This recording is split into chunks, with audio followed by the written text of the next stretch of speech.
Hello, everyone. Good evening. It is September 22nd, 2021, and it is 7:30 p.m. And we are going to go into a special meeting followed by a second session. We're going to stay on and we're going to go into a work session, a board work session.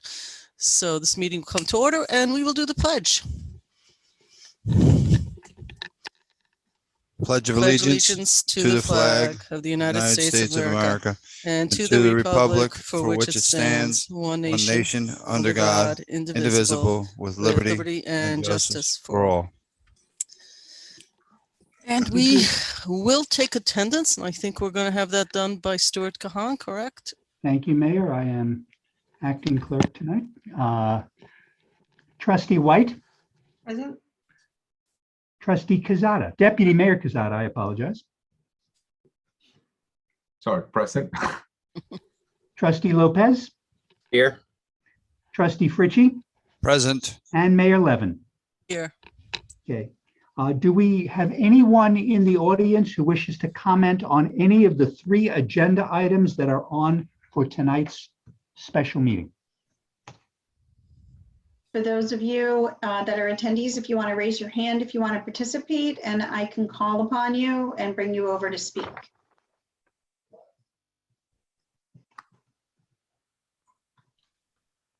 So it doesn't look like there's anyone that's raising their hands, Mayor. Thank you, Jamie. Okay. Resolution A, changing date of October 6 Board of Trustees meeting to October 7, 2021. Resolved that the Village of Ossining Board of Trustees meeting scheduled for Wednesday, October 6, 2021 at 7:30 p.m. is rescheduled to Thursday, October 7, 2021 at 7:30 p.m. And be it further resolved that on September 2, 2021, Governor Hochul signed into law Chapter 417 of the laws of 2021, which law authorized any public body to meet and take such actions authorized by law without allowing the public to be physically present at the meeting, and that as a result, the Village of Ossining Board of Trustees meeting will be conducted remotely via the Zoom platform with instructions for those who wish to watch and or participate as listed below, and that is available there and will be available on both the clerk's website and on the village's own website. Do I have a motion, please? So moved. Second. Any comments? Stuart? All those in favor? Aye. Aye. Aye. Okay, thank you all. Resolution B, call for public hearing, proposed local law 8, 2021, titled a local law amending Chapter 270 zoning of the Village of Ossining Code by adding a new Article 16 administrative adjustments and by amending Section 270-49 procedure. Resolved that the Board of Trustees of the Village of Ossining hereby calls for a public hearing to take place on October 7, 2021 at 7:30 p.m. in place of the previously scheduled public hearing on October 6, 2021 to consider proposed local law 8, 2021 titled a local law amending Chapter 270 zoning of the Village of Ossining Code by adding a new Article 16 administrative adjustments and by amending Section 270-49 procedure. And be it further resolved that the proposed local law would add a new Article 16 to Chapter 270, allowing the building inspector or designee to issue administrative adjustments representing minor modifications or deviations from the dimensional or numeric standards of the village's zoning code. And be it further resolved that the proposed local law would also extend the effective dates for area and use variances to 1 year from the current 6 months and place a limit on the number of extensions of such variances that may be granted by the Zoning Board of Appeals. And be it further resolved that as a result of Chapter 417 of the laws of 2021, signed into law on September 2, 2021 by Governor Hochul, which law authorizes any public body to meet and take such actions authorized by law without allowing the public to be physically present at the meeting, the public hearing will be conducted remotely via the Zoom platform with instructions for those who wish to watch and or participate listed below, and be it further resolved that comments regarding the proposed local law will be accepted by the Board of Trustees at bot@villageofossining.org. Do I have a motion? So moved. Second. Any comments? Stuart? Thank you, Mayor. All those in favor? Aye. Aye. Opposed? Aye. Thank you. Resolution C, call for public hearing, proposed honorary street naming for James Lewis Basin Jr. Resolved that the Board of Trustees of the Village of Ossining hereby calls for a public hearing to take place on October 7, 2021 at 7:30 p.m. in place of the previously scheduled public hearing on October 6, 2021 to consider the proposed honorary street naming of the corner of South Street and State Street in memory of James Lewis Basin, Jr., pursuant to the village's honorary street naming policy. And be it further resolved that as a result of Chapter 417 of the laws of 2021, signed into law on September 2, 2021 by Governor Hochul, which law authorizes any public body to meet and take such actions authorized by law without allowing the public to be physically present at the meeting. The public hearing will be conducted remotely via the Zoom platform with instructions for those who wish to watch and/or participate listed below. And be it further resolved that comments regarding the proposed honorary street naming will be accepted by the Board of Trustees at bot@villageofossining.org. Do I have a motion? So moved. Second. Comments? Stuart? All those in favor? Aye. Opposed? Okay, thank you. Do I have a motion to adjourn this special meeting and to enter work session? So moved. Second. Stuart? All those in favor? Aye. Thank you. So that concludes our meeting, 7:36 on the 22nd of September. And we will now go into work session of the board. Okay, so if there are no announcements from I the, didn't ask yet, so. oh, I'm letting- sorry. I was, Letting people like me get on the agenda to make sure I Okay. have everything in front of me. Are there, I think there are announcements. Are there any announcements from the board? Looking around the screen, everybody's going no. Okay. Well, I just wanted Oh. to say Sorry, Dana, go ahead. how much fun I had riding in the vintage fire truck on Saturday for the firemen's parade. The county, right, Bob? Is it the county volunteer firemen's parade? Yeah, the Westchester County Volunteer Firemen's Association Parade. We host a It's my convention. first time Yeah, in the parade, and it was a lot of fun. And I loved seeing all the people come out and wave. And, you know, it's kind of one of those things that really feels like small town America. And I like that. And it's, I guess it was an honor to host it. And I appreciate, Bob, all the work you went to putting it together. And I thought it came off very well. Who won? Montrose, right? Montrose. yeah. Montrose won best overall. But you have to add that, from what I understand, as Bob explained to me, if you are the host of the parade, you Yeah, you're cannot not. be judged. We're not in Because- competition. Yeah, we're sure that Ossining would have won had that been a possibility. Well, Montrose is one of our nemesis. So we've actually formed quite a relationship between Montrose, Mayapack, and Tarrytown and Brewster, all the big, what used to be the big boys out on the street. So, you know, Ron Bout was there. It's another competition department from us from Fishkill. They did well. But when Montrose went by, what I saw, they looked great. They deserved it. The other thing I was thinking is that it was a pretty warm day, you know, and it's not easy walking all that way, especially like for the bands, carrying the drums and playing that, you know, I mean, it's grueling and they work really hard. And I thought they really, you know, did a great job. The bands don't do it for nothing. They get paid. Oh, they do? Okay. Oh, yeah. Bob, you just took the magic away. Come on, man. You know me. I tell the Bye. truth. It's God, not well, easy. it's not about the truth or not. You took the magic, all the kilts they wear. I was very impressed. Anyway, it was a lot of fun. Yeah. So thank you for bringing that up, Trustee White. I actually was going to say that it's actually part of, and not to turn it into serious, I had a blast. I mean, I really wanted to drive the truck. The village was in one antique truck and the town was behind us in another. And Senator Reichlin Melnick was with us with us. It was great, but I really wanted to drive the truck. I thought it was great. 1937, I think, was the one I was in. Anyway, it's really a part of a multi-day conference of education, camaraderie. We had three firefighters that won a major award. We've spoken about them before. It's the trucks. It's the ability for the community to see the trucks, to see all the different pieces. So the parade is a lot of fun. It was a blast, and I'm so happy the day was nice. But there's more to it. I mean, there is a whole education piece to it and training and all of that. So congratulations on that. I'm sure it's a big event.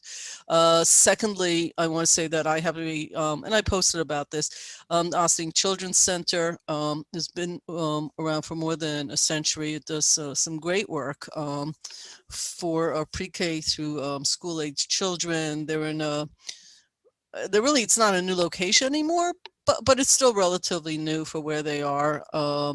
And, I would suggest, as I do with all of these places, they give tours. Austin Children's Center gives tours. They provide a service. Daycare in this country, I think nobody could argue that daycare needs improvement, both locally and throughout this country. It has, and the COVID, I think, has proven that there's a lot of work to be done, and this is really a gem in our community. It's a terrific place, and so if you ever want to take a tour of it, they're happy to give tours. I had spoken to a couple of folks that sit on their board, and they're very excited and very proud to give tours of the place. If you have young children or know people with young children, to please take a tour of the place. We also went to Star Bethlehem, a bunch of us, also in a very important part of our community. And so it was a very busy weekend. We posted about it for those of you that follow some of the material. And today was car-free day, and I hope everybody on this gallery either walked or, for those of you who work from home, it was a really easy commute not to use cars. My family all drives electric. Big proponent. I've said this before. I'll say it again, given that today is the day. Feel free to contact me, mayor@villageofossining.org, if you want to learn about electric cars. I'm a big fan. I use them. I don't promote any dealership or any type. In fact, we have 3 different ones because my daughters share an electric car as well. So I'm happy to share information. And I think I don't know any of the results of today, but I think consciousness raising was a big result of today. And that's really important as we actually look to do more with electric vehicles in our own municipality. I'm sure we'll hear more about all of the greening of Ossining in our budget meetings, which are coming up in a month, which we sign off on in November. There's a December one. When do we sign the budgets off technically? It's a month of processing, but We December. officially, December. Yes. okay. So for me, it feels like November because that's when all the conversations occur. And then we sort of approve them in December, and that's open to the public as far as information. If you want to see it through Zoom and hear some of the conversation where the budgets are allocated, we invite you to do so. So, and I don't think there are any major events that I am aware of, but I'm sure I will be told otherwise as soon as this meeting is over. But the web blast that Jamie Hoffman sends out, and she also works on our site every couple of weeks, has a very, very detailed and long list. So as we go from season to season, a lot of programs change. This is a really good time to sort of look at what's coming up in the next few weeks when the web blast goes out, and put things in your calendar. It has the village, it has the town, it oftentimes also includes Briarcliff. So it's really a pretty wide array of events, and I try to update things in my mayor's note. I do want to thank Jamie. There's a segue coming right back to the beginning, which is that we have a new section in our website about the environment as we really try to spotlight some of the greening of the community. It became especially important to me, not only because it's something I care about, because all the board members, I think, care about it, but because our latest flooding situation and storms, we've had 3 major ones in a decade and a half. They used to happen every 25 to 35 years or every 50 years, and now they're happening every few years, and they're devastating to community. I'm sure some people are still drying out their basement as I'm speaking. I am sorry, Historian Cole, but your front and center historian button, after many months, maybe a year, we had to use that spot. Not that we took anything away from you, but in case you went on there and didn't see your button next to the mayor's button, I wanted to just say apologies, but we just felt like we now need to maybe spotlight something else, and who knows how many months we might have yet something else to do. Nothing personal. In case you went on there and couldn't find your stuff right away on the homepage, or it was sitting, it was not Jamie's fault. It was planned, and we will be adding many more things to that environmental section, as both Jamie and Maddie actually on behalf of the board are actually very involved in looking at opportunities. So those were some of my comments, and I will end with this. We are in the middle, I think it's about the middle of Hispanic Heritage Month. It isn't so much that I have something to say or don't have. Most politicians are writing, to my brothers and sisters, Happy Heritage Month. I actually, don't know what that means, happy month. I do know what it means for me. I've done a lot of work in diversity in my career, and one of the things I started doing years ago is that I have friends who are actually immigrants from other countries, mostly in Latin America, and I just find this a reminder to myself to sort of hang out with them. And I did that last year through Zoom. I always choose like a book I want to read. I took courses at a university about multicultural marketing that was done by Professor Isabel Valdez, who I got to meet at a conference.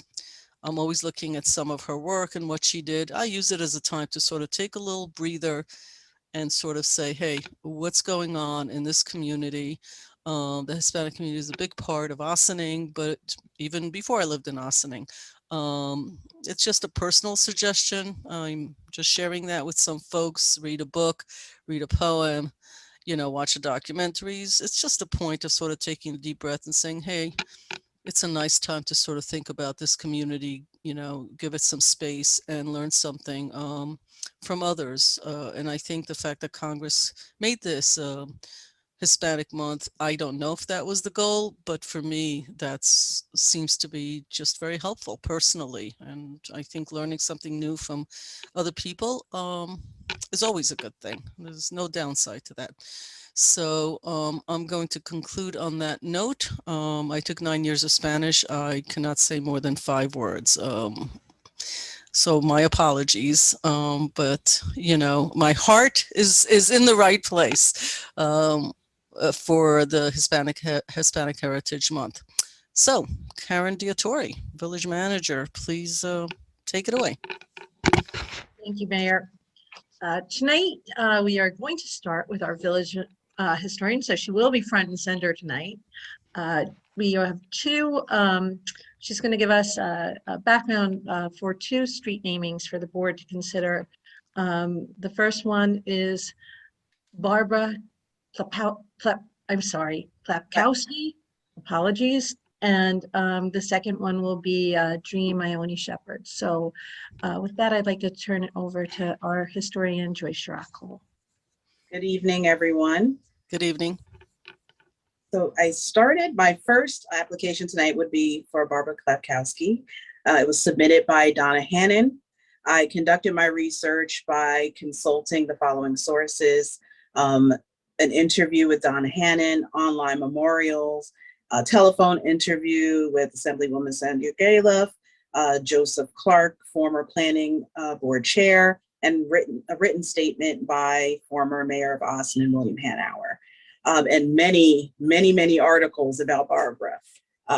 So as I said last time when I started doing this work, it's really interesting learning how people serve in their own way to our community.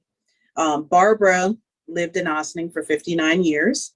She moved here in 1962 with her husband, and they raised 3 sons, Joseph Jr., Richard, and John, at their home on Beach Road.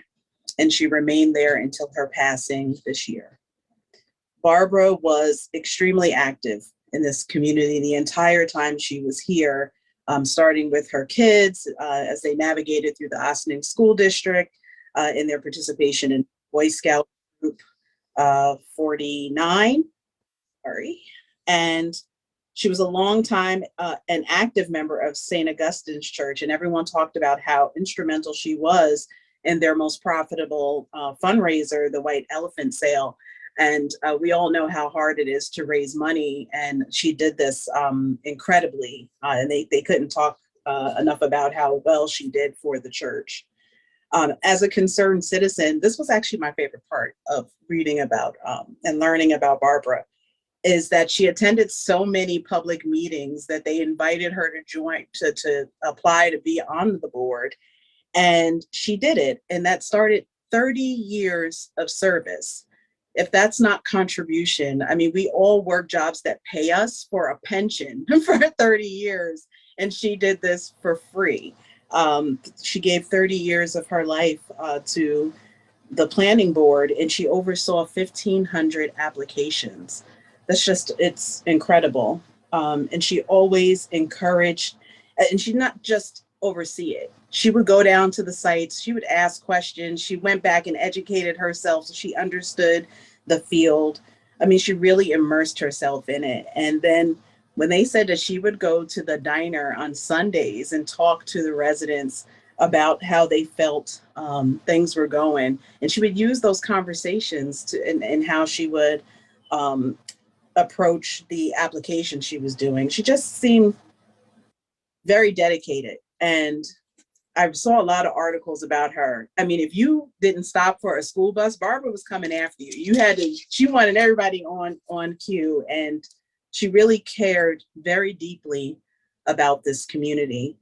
She was a contributor to the Significant Sites and Structures Guide catalog, instrumental in developing and ensuring access to Crowbucky Nature Preserve. In 2009, she was nominated for a Distinguished Citizen Planner Award. And at that time, she was serving for 20 years. She was affiliated and a member of the Columbiettes. She was a member of the Ossining Boat and Canoe Club. She was past corresponding secretary at the Ossining Historical Society and the Women's Club. Learning from Barbara was what you want to serve. She served quiet. It was quiet, but it wasn't quiet. She just did it. 30 years of her life. Just think about 30 years. And she didn't get paid. She did it just for the love of the community. That's giving back. So the applicant asked that Beach Road have the honorary street naming Barbara Klapkowski's Way. And I mean, this woman is so deserving of giving so much of her life to our community. So that is the conclusion of my report for Barbara Klapkowski. Thank you, Joyce. Anybody on the board have any questions or comments? The thing I find about when I hear about these folks is I'm always bummed if I didn't know them. Sometimes I've known them. But in this case, I did not know Barbara, and you know, I wish I had, but she certainly sounds deserving. And Beach Road is a great road, nice little neighborhood there. So anyway, I'm for it. Yeah, actually, thanks, Mayor. Thanks, Dana. Actually, I did know Barbara very well many years ago when I was able to go in front of the planning board. I actually got to meet her. And one of the things that I remember, one of the assistant building inspectors at that time, he said, you have to know Barbara and make sure whatever you do, she's going to be looking at the drawings that you develop. And he was right. And she was tough, but she was fair. And she was very kind, a kind person in regards to that, the way that she directed to the public, the way she directed to the applicants. It was, I didn't know that it was 30 years of service. That I did not know. You know, actually, I was able to be on her last meeting on the planning board. So it was a privilege for me to be part of that as well. So it was very nice. So I knew Barbara So I'm glad that this is happening now. So I'm in total support of this. Yeah, I'm in total support. I went to school with her son, Joe. And Mrs. K, well, because we didn't like saying the whole word, it was Mrs. K, was pretty cool. So when we were in high school, Betro was the place to hang out. So, but I'm in favor of this. Thank you all. I agree with Dana. I wish I knew her. I've only met her once, a number of years ago, and I didn't know very much about her. Donna Hannon, when she called me, actually said, you must know her. Like, who doesn't know her? Apparently everyone knows her. So like Dana, I feel a little bit awkward. I wish I would have gotten to know her. So I'm in total support, and that makes it a unanimous. I haven't gone yet, Mayor. Oh, I'm sorry, Trustee Lopez. I'm sorry I left you out there. Sorry about All good, all good. So on the merits of this particular case, it's pretty clear. Someone that's dedicated themselves this long to our village, it's without question that I support commemorating, as Bob said, Mrs. K. I also, though, would be remiss if I didn't bring up a point that I have brought up before, but I want to put on the table again, which is that we have some finite number of streets that exist, and just doing the math, inevitably, as we continue to get these kinds of requests, I see almost no request in which we say no, which I get, whether it's a very young person, someone that's dedicated decades and decades. These are all well-deserving people. So instead of putting us in the impossible position of saying no, which I maybe one day we would for something that was like egregious, but more likely than not, we would never say no. I would say, let's put some time period on it. And it could range, right? It doesn't have to be one set one. It could be, for this one, 100 years, 150 years. Great, put it on there. But to me, it would be valuable if after 150 years, at least it was open to the board at that point to revisit, to say, is there anyone else that we want to commemorate that has also dedicated 30 years of their life or whatever it is? Because if not, then we'll end up with streets that have multiple names or lots of, it just seems a little bit messy eventually. At this point, it's not a problem. Plenty of streets. We don't get these requests on a daily basis. It's fine. But that's just where my mind goes. If anyone else is interested in that conversation. If not, I'll mute myself and go, this is great, and we can just move on. So I have a question here. The streets that are named. So I appreciate the commentary, and we did discuss, and it's not just this. It's trees, it's benches, it's a whole bunch of things. It used to be even in buildings in New York, like Carnegie Hall, and all those places that are so famous and frankly infamous, that are named after people. In the past 20 years, they have no longer been into perpetuity, and there have been a lot of legal cases about that. They have actually had time elements to them, and some of them are long. They could be 30 years, they could be 99 years. And I think it's a point well made, and exactly the way you said it, which is we don't have that problem now, but we are tying the hands of future boards. I think you didn't really say that, but I think you're going through that of like, we should never, no board should tie the hands of others. So we could put time limits on them. And like you said, they could be long. We could suggest that, like, is it the entire street that it's named? Because most of these are on corners, and I don't think they go into do they go into the GPS systems, or they're honorary names, right? They don't replace the actual legal name of the street, correct? Yeah. Correct, ma'am. Right. So we should actually, and we don't have to tonight, but I think we should put it on something. I don't think it's going to be a huge discussion. Could be 99 years. I mean, it would certainly be honorary for the families that are here who, when they pass the sign, it would mean something. But there should be some time limitation. I happen to agree with you. In other communities, they don't do street signs, they do trees. They do benches. Those things actually are quite expensive. A tree is actually quite expensive, not only to purchase, but to plant and maintain. And you're also leaving a financial burden on the municipality to maintain all that. Benches aren't so cheap either. Some families are happy to pay for them. They're honored to pay for them. Not every family has the money to pay for them. And so, and this the municipality does, the signs. We don't charge people for them, to my knowledge anyway. So I think it's a really good point, and I don't think it needs to be belabored. In principle, I agree with you, and I think we should put a time frame. I suspect Stuart's going to say, if you do that, then it has to go through a process of either policy or legislation of some sort, Stuart, I assume. And I'm not saying we're voting on it now. I'm just suggesting to the other trustees that, how do we do that, Stuart, if we put time Mayor, it on would require a revision of the policy that exists. There is already a time frame with regard to benches in parks. We put that into the policy before.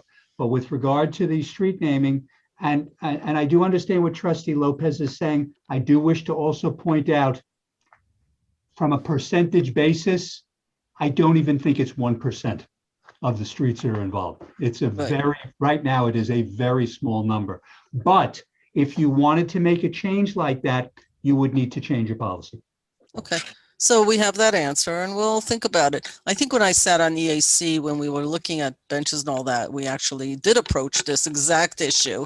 And actually, that is why, not EAC, I'm sorry, the Rec Advisory Board, when I sat on that, it was actually a big conversation about that, because there's a lot of maintenance involved. So thank you for bringing it up. We'll figure it out. We don't do a bunch of them, and just so the public knows, the reason the historian does research is there have been a few that have been suggested and they don't make it past her, or they don't make it past even one of the board members says, okay, being here for 4 years, we've had actually somebody who wasn't really lived here all that long. Somebody just thought it would be really nice to name something after them. They never made it to the first phase, to be honest with you. So it isn't that we vote no, but we have said no as we go through the steps. So that has happened, I think, twice in the past year that I can recall. Not a lot, but it has happened. Okay, so food for thought, and historian Cole is going to go. So we're in support of this. You have a unanimous support. Stuart, I think you take it to the next step. Yes, we'll schedule a public hearing, Mayor. Thank you. That's the next step in the process of public hearing. Let's see if anybody has opinions, pro or con, and then we take it to the next step after that. So historian Cole, we have another one? Yes, I do. The next application was for Dream Shepherd. My research into her contributions to the village was conducted by a phone conversation with her mother, Diana Lemon, and family friend, Althema Goodson. I referenced her obituary and reflections taken from speakers at her funeral. The obituary published in LOHUD, and I did talk to quite a few people, including students. I kind of wanted to hear what the kids had to say. Dream lived in Ossining her entire life of 16 years. She lived on both Revolutionary Road and Main Street. Main Street is where she spent the majority of her life until her passing in August. Dream had an incredible commitment to change making in this world at such a young age. By the time she was 16, she had accomplished a great deal more than most people have that live 5 times her age. Dream was a true warrior who valiantly fought sickle cell disease from birth until she received a stem cell transplant at the age of 10. Dream endured the harsh recovery process for years after the transplant, and later Dream would battle cancer. Dream inspired, and she and her mom fought for the passage of Dream's Law in New York State, ensuring that medically fragile people would receive proper at-home professional medical care once they left the hospital after transplant surgeries. Most recently, Dream and her mom were working to pass another law called Shepard-Patterson Law to ensure that parents and guardians with medically challenged children receive the proper information from their doctor regarding special services and accommodations once they entered into school in the state of New York. Dream used her medical conditions and life circumstances to fight for better life quality for others as a testament to the spirit that she had. These are gifts to not just to the people of Ossining, but the people of New York State that will keep on giving. As it relates to her incredible engagement and advocacy, which often required tireless travels back and forth to Albany to lobby lawmakers, Diana reflects that Dream was the complete embodiment of resiliency. Every brick that they tossed at her way was gently caught and fiercely she built with it. Dream was proud of the fact that she could help others, whether she was enacting laws or supporting a friend. There was a way that she understood that she had the ability to make things better for others. She was proud of her newly discovered green thumb, and she also was a proud Girl Scout in Troop 2233, as she loved that she would consistently sell the most Girl Scout cookies. She was proud to be present for the delivery of her little sister, Lord, and in typical Dream fashion, she bravely cut the umbilical cord at age 14, an act that often makes grown men tremble. Dream was educated in the Osna School District, and at her passing was a student at OHS. And I talked to a few students, and each one of them, they all said the same thing. They felt so much joy from her, and they said how much of a good person she was and how much that she put into them when things just didn't look right. They looked at what she went through and how she managed every day to smile and be encouraging to other people. And most of us have kids, and we know how difficult that can be as they're trying to navigate who they are, to be able to put a smile on your face, let alone go through what Dream went through and being able to do that. So students, teachers, and administrators reflect on what a beautiful person she was, the smile that she kept on her face despite what she was going through, and the encouraging words she always shared gave them hope. Hope that they can conquer anything because they saw her do it with such grace. During her funeral service, her Girl Scout troop leader reflected on how Dream always wanted to finish what she started. Despite not feeling well or having to take medication, she always wanted to complete her projects. And Dream was a brave fighter who was an inspiration to everyone she came in contact with. Dream Ioni Shepherd did in 16 years what takes most of us a lifetime. She used her circumstances to help others. Instead of complaining about her pain, she used her pain to advocate for others. Through her pain, she smiled and offered encouraging words that were beyond her years, to inspire, empower, and encourage others. Dream left behind to Osning a legacy of hope, encouragement, love, and light. Assemblywoman Sandra Galiff said, Dream really pulled the whole Osning community together. And I just wanted to add, I didn't know Dream. I watched her talk at a event at the high school, and I didn't know Diana or Dream. And she got up and spoke, and I was like, that's like a little girl. I mean, she was so articulate and really just spoke so eloquently and beautifully. And it's like she got it. Things that we're still trying to figure out. And I was just so impressed with that young woman. So her advocacy in 2019, the passage of Dreams Law in New York State. In 2021 was the introduction of Shepard-Patterson Law. Awards and recognitions. In 2015, at the age of 10, she was named one of New York State's Women of Distinction. In 2016, recognition from the town of Osning. In 2016, again, Distinguished Service Award. She was a Grand Marshal in a local hospital parade. She was an announcer of the Day of the Westchester Knicks. In 2017, at the age of 14, we survived transplant with Robin Roberts of Good Morning America segment.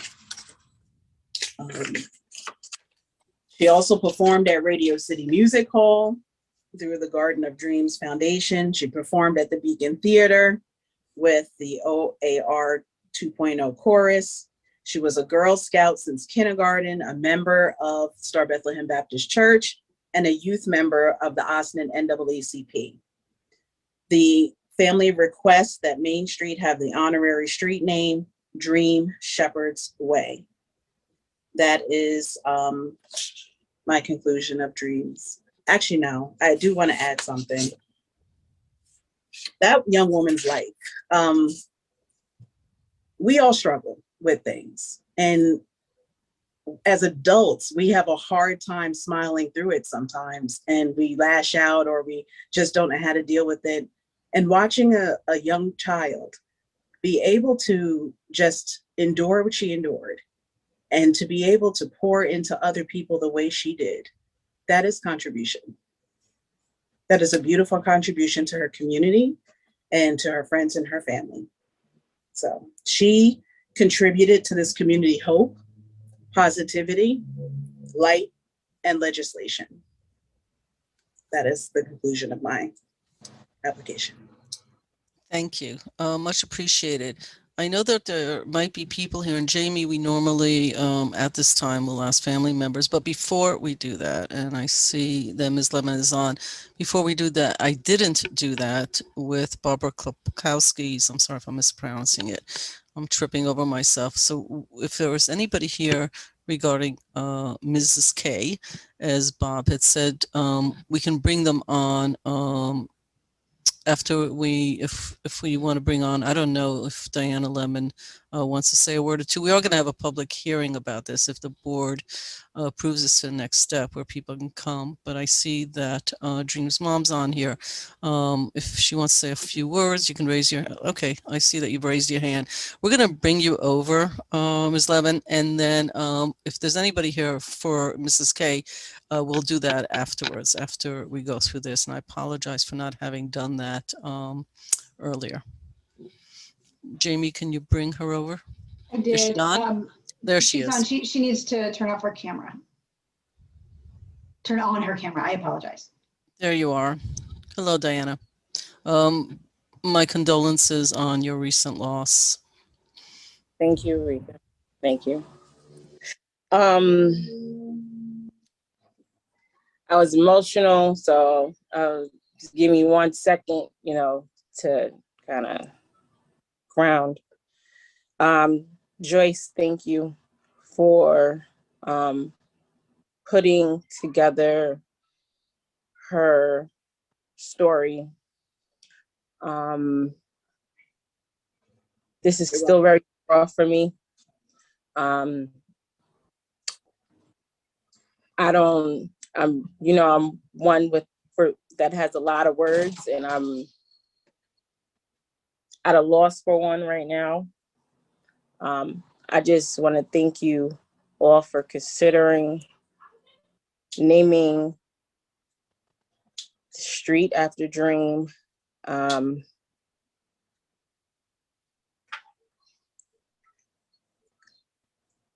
That's what I have right now, but thank you. You're welcome. Thank you. I much appreciate it.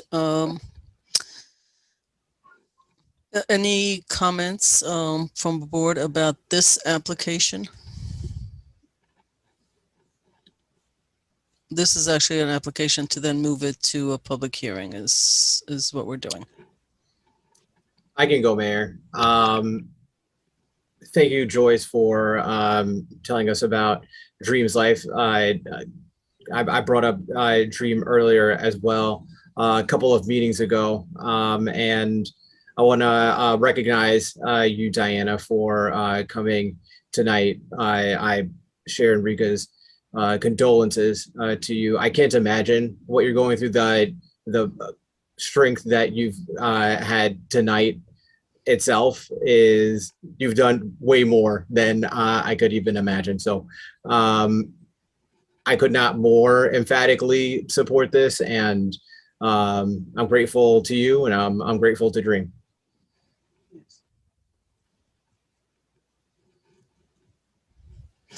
Okay. Thank you. I don't know if you saw. Thank you. I'd also like to say, Diana, I am so sorry. When I heard, I didn't realize that she had a new struggle, and I'm deeply, deeply saddened. And I have to say, her funeral service was extraordinary at Star of Bethlehem.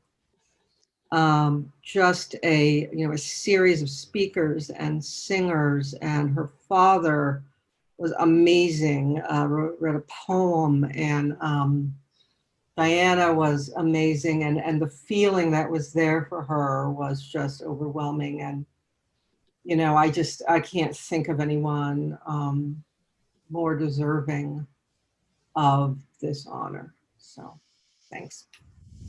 Okay, I'm just going around through and not everybody's obligated to talk. I mean, these things are always, especially when it's new like this, is the people, the honorary signs are usually when people pass on, and so it's always a difficult time for everybody that goes through it. And we don't mean to make it difficult. We need to make it an honorary piece, and in that vein and with that intention. So are there any other board members that would like to say something?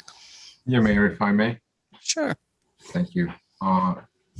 Diana, thank you for actually being here. You know, I cannot pretty much, I have the same sentiment of everybody else has spoken, you know, how brave your daughter was, and she still is. I think that's a part of the legacy that a lot of kids this age, you know, we see that I have a teenage stepdaughter, I have an older daughter, and I have a little one. Sometimes the struggles that they go through life are not even come close to what your daughter went through. And I met your daughter many years back when actually there was a different event as part of another part of what we do here.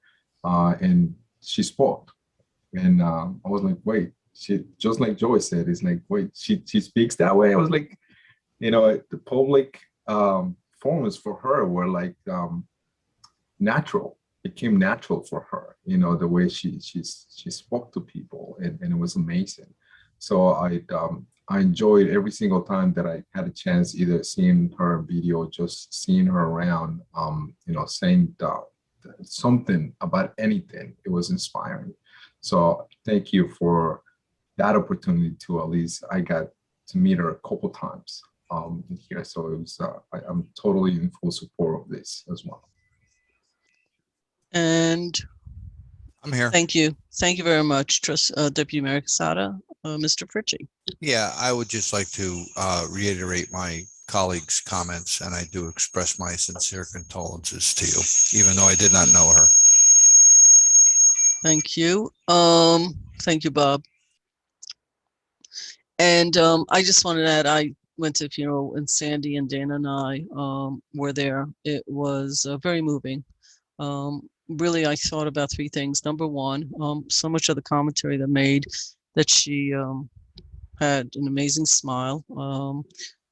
I remember meeting her a few times, and she wore the happiest outfits.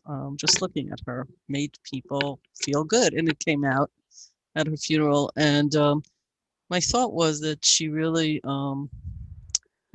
you know, we spend a lot of our life looking for purpose, whether you're a religious person or not. And my thought sitting in that church is that she lived a tremendously meaningful life for her family. And I think, Diana, you spoke very eloquently that God put her on this planet with a purpose. And I also had that feeling as I sat there that she really has done so much for this community. I'm not I can't speak to the world, but certainly in Ossining, she has done so much for the community. And I think these honorary mentions are exactly the purpose of these honorary mentions. And so I'm obviously in full support. The entire board is. Again, our condolences to you.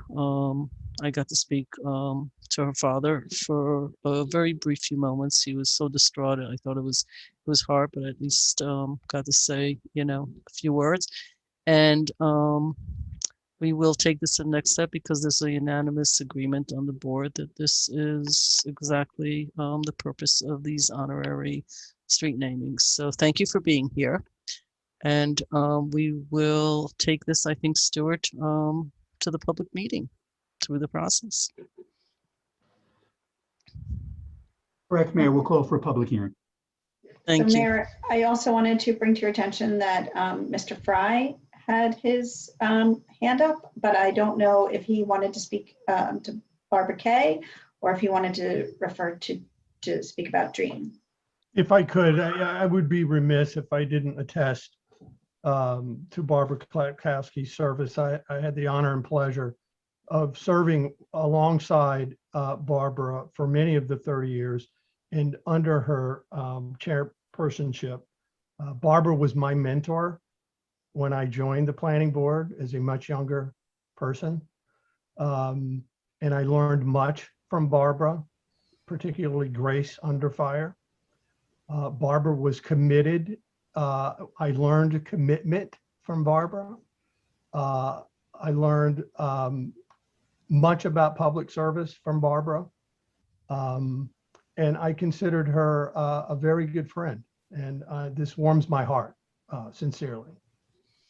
Thank you. And I would be remiss if we didn't give a chance. If I don't know, honestly, Joyce, maybe you do. Are there any family members from Mrs. K on here? Or anybody that you spoke to that gave you a lot? Because that's usually what happens. And I don't want to miss them out if they came to this meeting with the hope of at least saying a word or two. I did not see any of. Okay. Yeah. And I don't see anybody raising their hand. If it's about Mrs. K, I just want to tap dancing for a minute, as I usually do, in case people are looking for the little virtual hand. Mayor, can I add one thing? Please. With Barbara Klapkowski, in 30 years, she only missed one meeting. How many people went to work for 30 years and only missed a day? It's fantastic. Just such a commitment to service to the community. I mean, she was amazing. Great. I appreciate that. That's great. And I'm glad that we've instituted this whole process with a historian. This wasn't done till about a year or so ago, I think, where we had this whole full-on process of the historian doing the research and meeting. And I find it, first of all, I find it wonderful to learn about people. I wish I knew more about them when they were still living, but I do find this a part of our Austining history, and that's why the historian looks at it, and you're doing a great job. And I know it's a lot of work, by the way, although I think you enjoy it a lot, to be honest. I feel like for you, this is exactly part of the sort of the testimony of being a historian. So we are going to move on to the next agenda item. Both of these will move forward to public hearings, and then we will go through a process. Just so the folks on here know, and I think I said this to Diana, but I will say it to anybody else. Joyce will get back to everybody, but there'll be a process and a date so that if there are, and we'll come up with a date that makes sense to put the signs up. They get made first, a public meeting. If they go forward, then we make up the sign, and then we set a date where our staff can actually then put it up. So I thank everybody, and I think we can go on, Village Manager Diatori, to the next topic on hand. Thank you, Mayor. Austining is very fortunate because it has a housing voucher program, also known as the Section 8 program. Housing vouchers is a federal subsidy that allows people to afford apartments and rental, for this it's rental units, in places where rents tend to be high, and it allows them to afford places to live at market rate, but it subsidizes it, so it's based on a percentage of their income, so they're not becoming house burdened or rent burdened in this case. So I would like to introduce Marilyn Geraldo, who runs our Section 8 program. Marilyn has a brief presentation about where we are with that program currently, and I turn it over to Marilyn. Good evening, Welcome, Marilyn. Hello, Thank Marilyn. you. Hi, good evening to everyone. So I am the director of the Village of Austining Housing Choice Voucher Program, formerly known as the Section 8 program. The program provides subsidy based on the formula which calculates the housing payment standards and the tenant's share. Normally, the tenants pays about 30% of their income towards the rent, and we pay the difference. What means is that we normally pay the full rent for the tenants, and the landlords get the subsidy right into their accounts. It's a very good program. The program continues to address the housing needs of the community, which includes a shortage of numbers of apartments for Section 8 participants. We continue to encourage better quality housing. HUD requires that all units subsidized under the program meets a minimum housing quality standard, health and safety rules. The building department's inspector, the codes inspector, inspect all the units for the Section 8 program before they move in and after annually or biannual. That's a requirement. We had to make sure that all the units are adequate. They have enough space for the family, so there's no overcrowding. We also make sure that the structural sound and provide necessary systems like the electricity, plumbing, the heating, and that the appliances are working good. We make sure there is no endanger or anything that is unhealthy or unsafe for the families. And we are currently conducting biannual inspection, which is every 2 years, for all of those units that are in good standing. So far, the building department, the code enforcement has conducted from January to now about 140 inspections. I administer the program with a support of a clerk and a part-time staff. Currently, the program subsidizes 240 families, and we have about 110 landlords or property management that receive help on behalf of the participants. From January to August, we reviewed 20 applications and 6 families received vouchers. When a family is issued a voucher, they will have 60 days to look for an apartment and submit a request for tenancy. Sometimes they need more than the 60 days. It is very hard to applicants to find an apartment in here in the village. So far, a single person, disabled or 64 or older, are more able to find a 1 or 2 bedroom. But when we have more than 4 people in the unit, which have a voucher of 3 or more, those people normally have to relocate out of the village to neighbors, towns, out of state, because they can't find apartments here. During the past year, we relocated about 15 families. That's all around either Westchester or out of New York. We're working with local community programs like Keeping Communities Safe, CAP, Hudson Valley Legal Service, and the Department of Social Service. We're referring all the families to apply for the ERAP program, which I believe is going to be terminated pretty soon.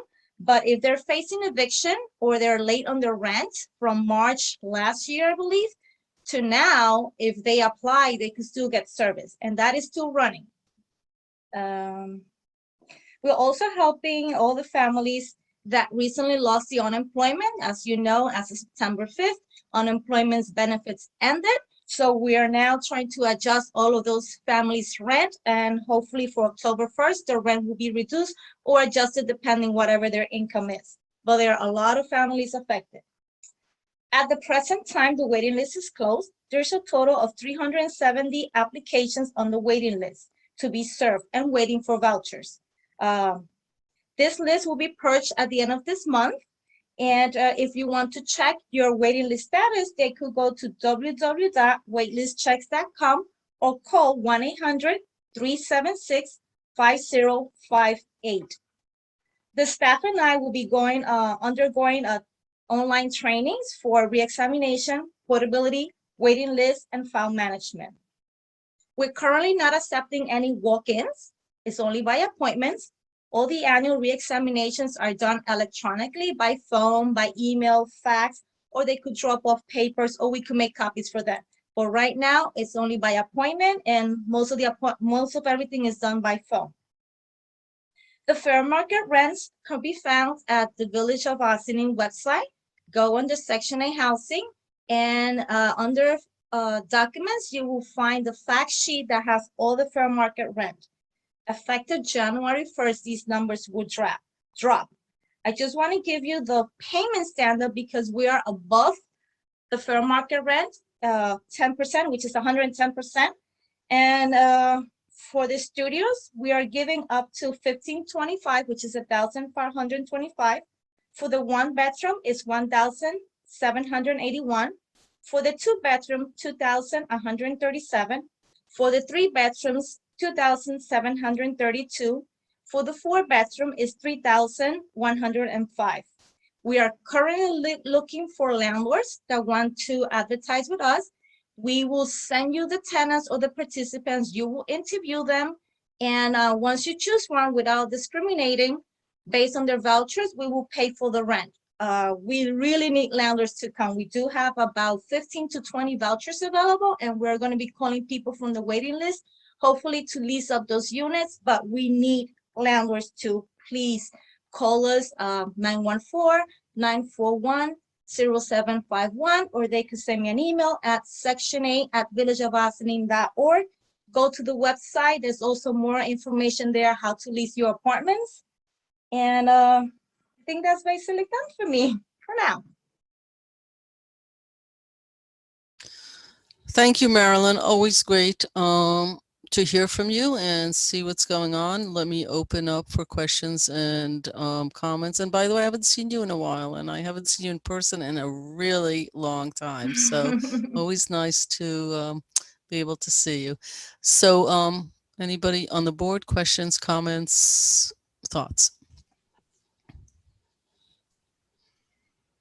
Okay, I'm not seeing. Oh, I'm sorry, I Matt, was just go waiting ahead. to see if anybody else wanted to ask. No, a question. please jump right in. All right, thank you, Mayor. Hey, Marilyn, how are you? And Hi. because the mayor mentioned that it's been a while that we have seen each other. Yes. So I do appreciate you stopping by in our virtual world here. That's something that I think last time we mentioned and we talked about briefly, and I think now that with Zoom, hopefully will be a little bit easier for us to maybe have a meeting or just have a small introduction next month on the landlord tenant. I would love for you to be part of that conversation. I think will be very helpful for both ends to kind of join forces and some of that stuff that the landlord tenant does and what you do and things of that nature, more like facilitate something hopefully for next year. They definitely is a great group of people that they do a lot of work for us. And I think I think in regards to communications to landlords and things of that nature, I think maybe there could be a collaboration between you and them. So let me know what is your availability, and maybe we can coordinate something. If not next month, the month after that. I know the month after that is going to be a little bit tough because of budgets. But I would love for the two entities in a way to connect and kind of do something hopefully for next year. That's sort of my goal. So please, I make this invitation, formal invitation to you, and I will talk to the chair as well, and let her know that I have invited you on a public meeting to meet with them. Yeah, perfect. Let me know. I will. Thank you. Thank you, Mark. All right. Great. Anyone else? Dana, that was a hand up. There you go. That was Okay. I would just like to say that, the Section 8 program really makes a difference in people's lives. And, I love that our village has a robust Section 8 program. And Marilyn, did you say how many apartment units participate? Right now we have 240. And you're looking for more? Yes, we have a total voucher of 254. So we do have about 15 vouchers available that we could lease up. And we're looking to lease up preferable before the end of the year so we don't lose those fundings. I had the opportunity, I was going through some old papers from the village, and I found a letter from someone 20 years ago. And it was basically a thank you letter to whoever was running it at the time. I assume it wasn't you, Marilyn, but saying, I'm back on my feet now, and I'm ready, I'm going to be moving on, and I'm now in a better place. I can afford an apartment elsewhere, but having this program here really helped me in a tough time. And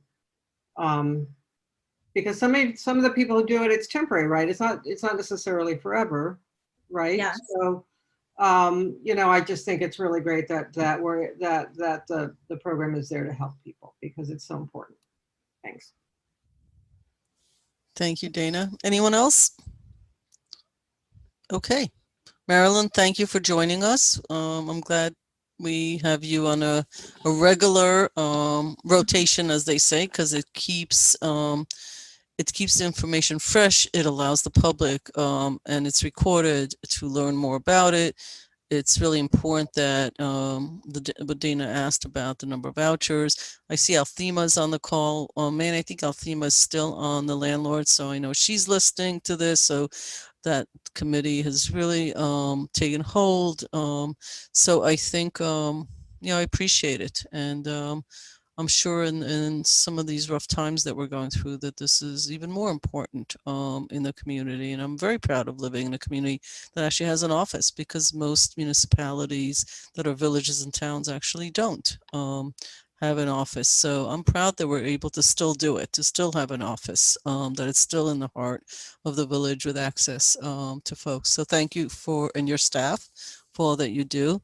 Look forward to the budget conversations to see where we are with this. And thank you. Karen, I think we're on for the next budget. I'm sorry, I've got budgets on my brain. To the next agenda item. Thank you, Mayor.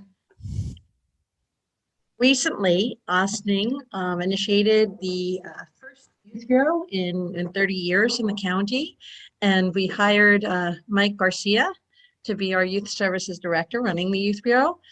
He's been pretty busy over the last about 6 weeks, meeting with people, getting things put together, because really starting this from the ground up.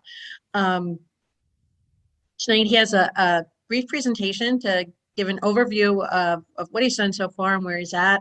And really it focuses on the development of the Youth Council, the board of directors essentially for the Youth Bureau. And we will be asking that the board identify 2 board members to sit on this council. So with that, I would like to turn it over to Mike Garcia. Good evening, everyone. I'm just going to start. I'm going to start right off with the slide presentation. Can everyone see it? Everyone can see it. Jamie, I can't move the slide. I'm going to move the slide because I'm sharing it. Okay. Unless you're in my house, I don't think you can do it. Okay. So we can go to the first slide. From the resolution of the board, they created the Ossining Youth Bureau. I can get it now. Oh, it's gone now. Okay.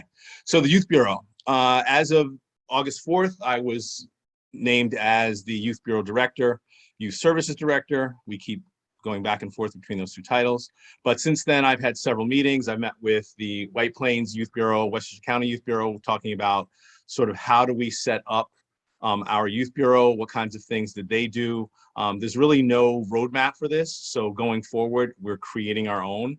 I'm trying to learn as much as I can from others. I met yesterday with the Portchester Youth Bureau. Tomorrow I'm meeting with Peekskill. So I'm getting to see what they look like and how they operate. I also met with community partners, Home Run Against Drugs, had a phone conference with Enu Bills. I met in person with Neighbors Link. Hudson Link had an appointment, but we had to reschedule that one. And I've met with other community members as well, trying to find out what kinds of things does Ossining need, what do they see, what is their focus for the Youth Bureau. We've also had several events. On 8/25, we had a teen barbecue down at Lewis Ingle. We had kayaking, cornhole. They had the Giant Connect 4. The kids participated in that. So it brought a lot of youth together. We actually got some traction from other community members just walking through the park. We had kids join in and they actually signed up for the Youth Bureau. So we're actually getting out there and we are making a difference already. Last Wednesday, we had a teen game night. Over 20 kids participated in that. And so we're going to continue to have those kinds of events that are free to kids in the community, and to build the spirit of the kids so that they feel comfortable coming to the recreation center. They learn what the Youth Bureau is about and what they can do in the community. The 29th of September, we're having a basketball skills challenge that just got posted today. So that'll be another event, and we're hoping to have at least 30 to 40 kids participate in that. Some of the accomplishments we've had summer youth employment this year. We expanded it from what it was last year. We had placements at Craven Jamaican, Ossining's Parks Department, and I will thank Joyce now publicly. She took on a student and she had a placement this summer, which helped her do some of the stuff for the COVID-19 project. Tasty Table and Bigfoot Creamery were also sites where kids worked. I was appointed to planning committee for the 7th annual New York Fathering Conference that is being sponsored through White Plains Youth Bureau and Westchester County Youth Bureau. And we also received a grant from Grandpas United, and you'll be hearing more about that in the future. We're still trying to work out some of the details to that, as well as the county working out some details. Slide.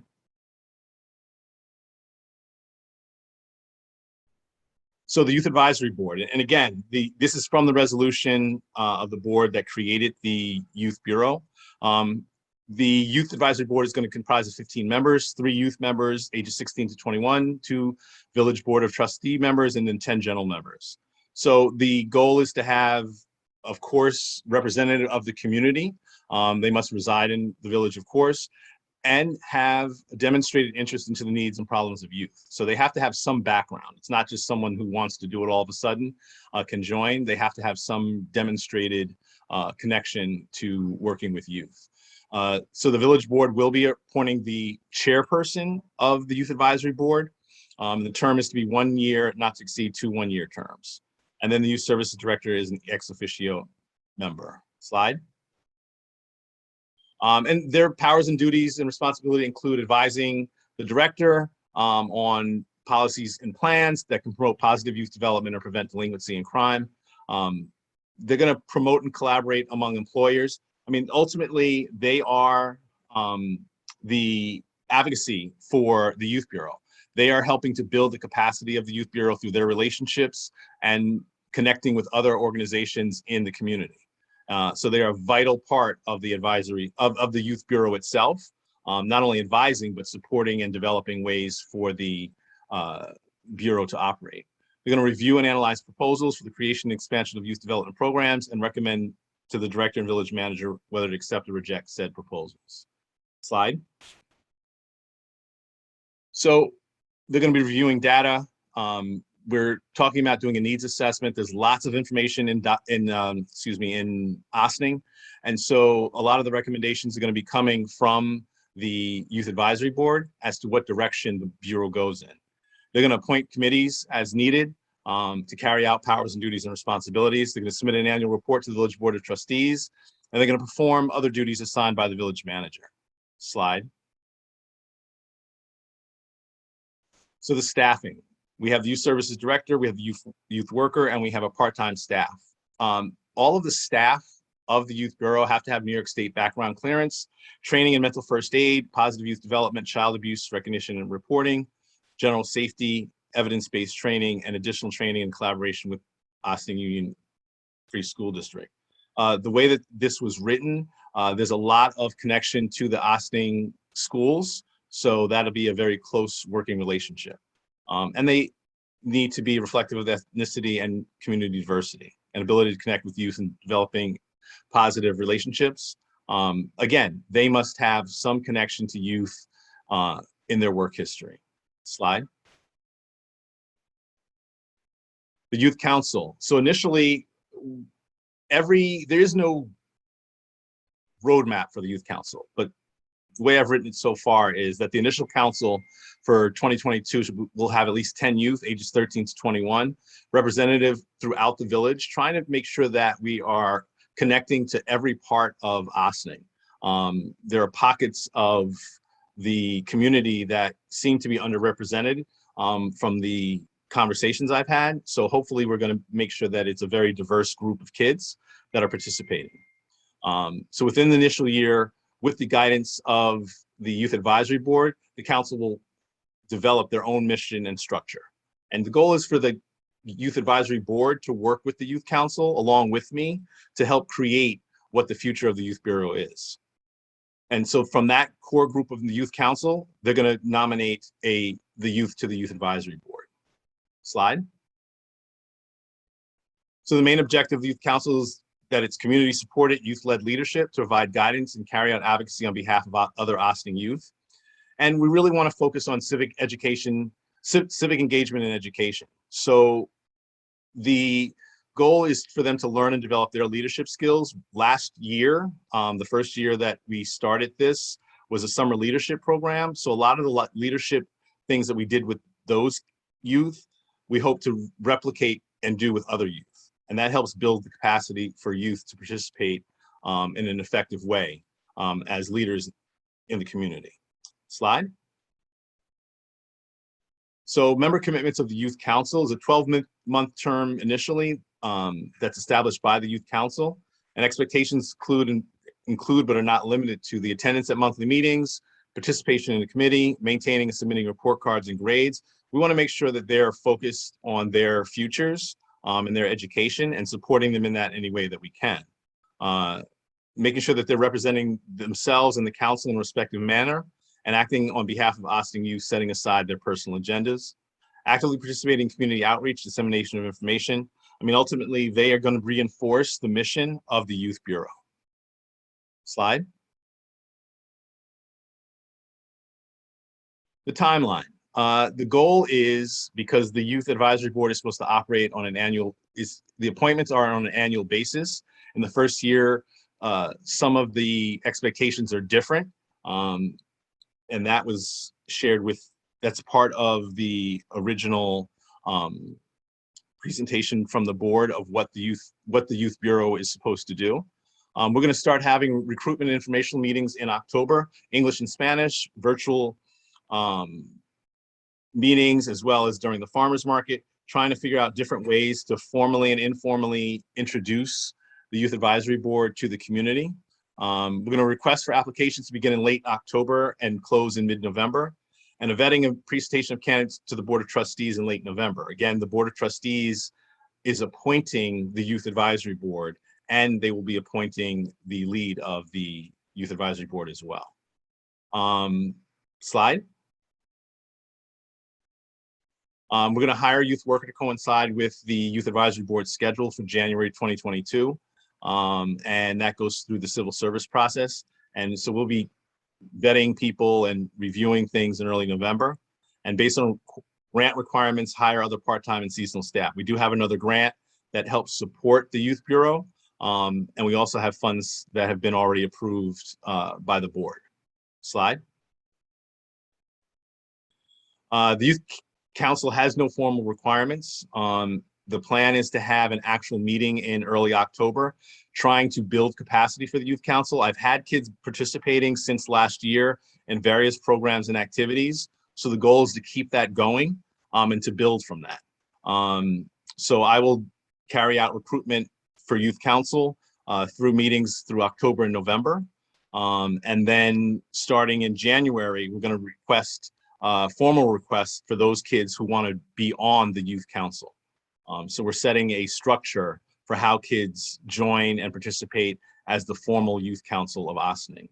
The first formal meeting for the Youth Council should occur in late January of 2022. Slide. And that's pretty much the presentation. I can answer questions. I have other information. Like I said, there's a lot of information. I'm actually making sort of a manual because there is no formal manual for youth bureaus in Westchester. So we are creating our own. So this is great. Thank you, Mike. This is very helpful. I'm going to need you. So I'm not going to ask you questions. I need to go through the deck again for points of clarity because there were some things in there that seemed a little jumbled for me. So before we go to questions and comments from the board, and I usually go last, I need to go back to the presentation and get points of clarification only. Keep going. Thank you, Jamie. Oh, okay. Hold on. Recruitment, October. So the recruitment information meetings, I get all of that. So this is the board that you're looking to recruit board members for on this particular page, correct? For the Youth Advisory Board, yes. Right. So, but that's the board. It's not the council. It's not the youth. Right. It's the adults plus some young adults, Yes. I would say, or younger Yes. people. So Stuart, who appoints the board? It keeps talking about BOT. I was under the impression actually on mayor's appointments. It is technically a mayoral appointment, Mayor, because it is not one of the boards that is designated to be a BOT appointment. So technically it would be a mayoral appointment. So it's a mayor's appointment. So I would take this deck, if you don't mind, Mike, and actually redo that into a mayor's appointment. So there's no confusion when people look at these decks. To be honest, it will end up being a board of trustees because that's just the way I like to do it. But these decks tend to build a life of their own. And then people point back and say, wait a second, it's a BOT. Let me start. So I just want to be, again, this is for points of clarification, not necessarily. So if you could go through the deck and make that, when Stuart says technically, that basically means it's a mayoral appointment, not a BOT appointment. And I think we need to look at, because I have the actual what the board adopted. Okay. And so pretty much I lifted this from it. And if I made a mistake, I apologize. But, you know, Stuart, we both can look at that and go back to that to make sure. I'm happy to, Michael. It's been a while since I drafted it. So it may well, let me say this, if it says BOT, it is BOT. If it doesn't, the default is the mayor. So that's simple as that. But I will be happy to look at it either again. or. It's not a judgment. It's not a conversation. I just want to be clear because my understanding was different. It's going to end up, the board always, at least since I've been mayor, and I think it's been actually traditionally, generally, there's a lot of involvement. I just want these things to be written correctly. As I said, they get a life of their own. We're having a conversation exactly to that point now. What does it actually say? So let's get that. Don, can you go to the next page? Oops, sorry. Okay. Maintaining reports, advocating, keep going. Yeah, I mean, the way this is written between council and bureau, it gets a little bit, it's like a seesaw. Keep going. And that's one of the things, Mayor Levin, that I have to keep reiterating, that there's a difference between the youth advisory board and the youth council. And it's language that people will become familiar with over time.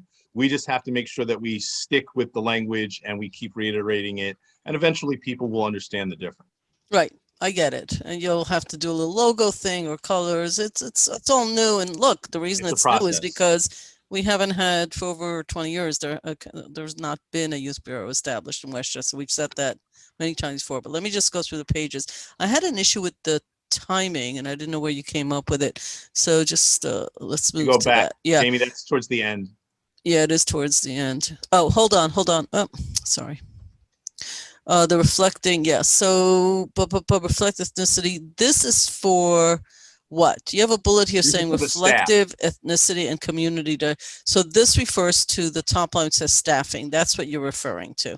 Yes. Okay, thank you. Again, just points of clarity. No, not a conversation. Just want to know what you meant. I didn't want to interrupt when you were talking, to be honest with you. And thank you for keeping it so quick and to the point. Keep going. That talks about staffing. So do you want me to go to the end, or do you want me to go? It's to the end about timing. Okay, so that's you're starting like in Yes, Jamie, there's a timing. There's a specific timing button, I think. Yeah, there was something about timing. Yeah, timeline. Okay. So recruit the October. Was this run, Karen? You saw the timing in October, which is in 10 days. No. So no. The recruitment and informational meeting. So similar to what we've done for DPW site and for the parking studies and things, these are information about the recruitment process that we would do in October to, do it in English and Spanish, and then do 2 virtual ones in English and Spanish, and then do something at the farmer's market with a booth.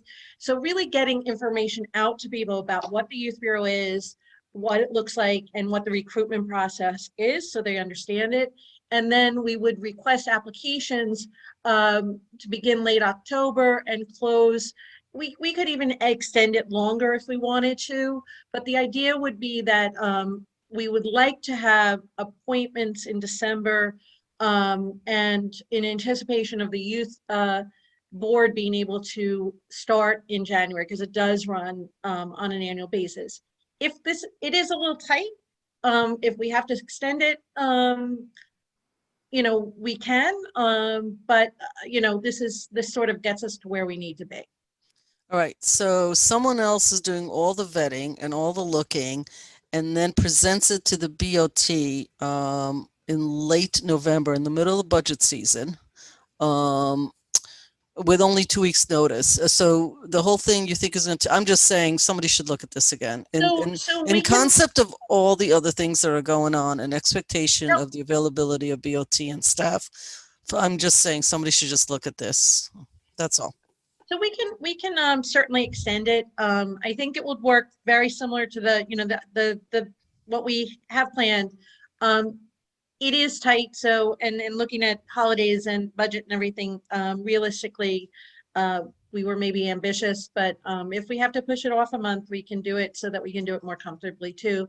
Mike, if we have the understanding that this starts on an annual basis, but we did get started late in the year, we're working through pandemic and everything else, so that, you know, if we started in March or even April, it's really not the end of the world.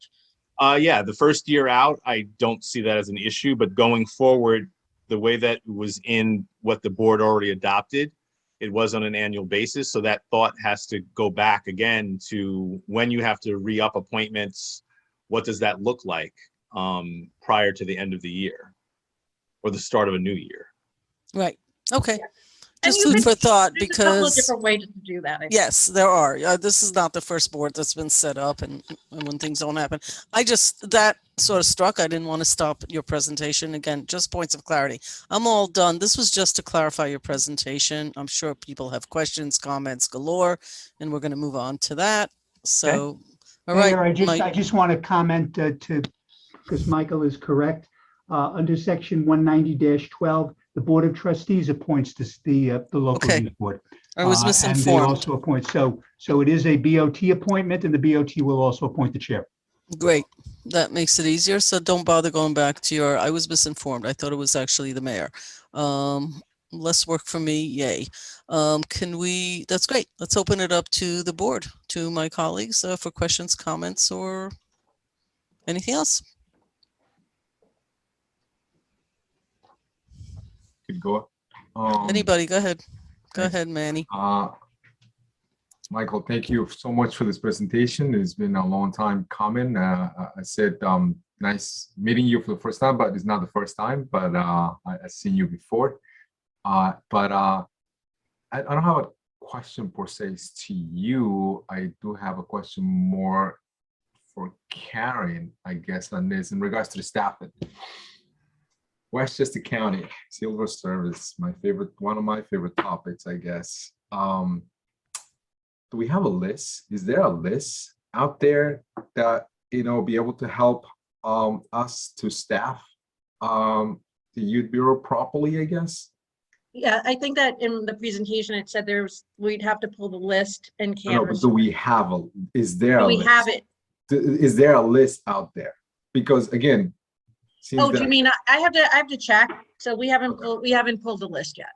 Okay, so because we are trying to staff this, I think we should do that soon.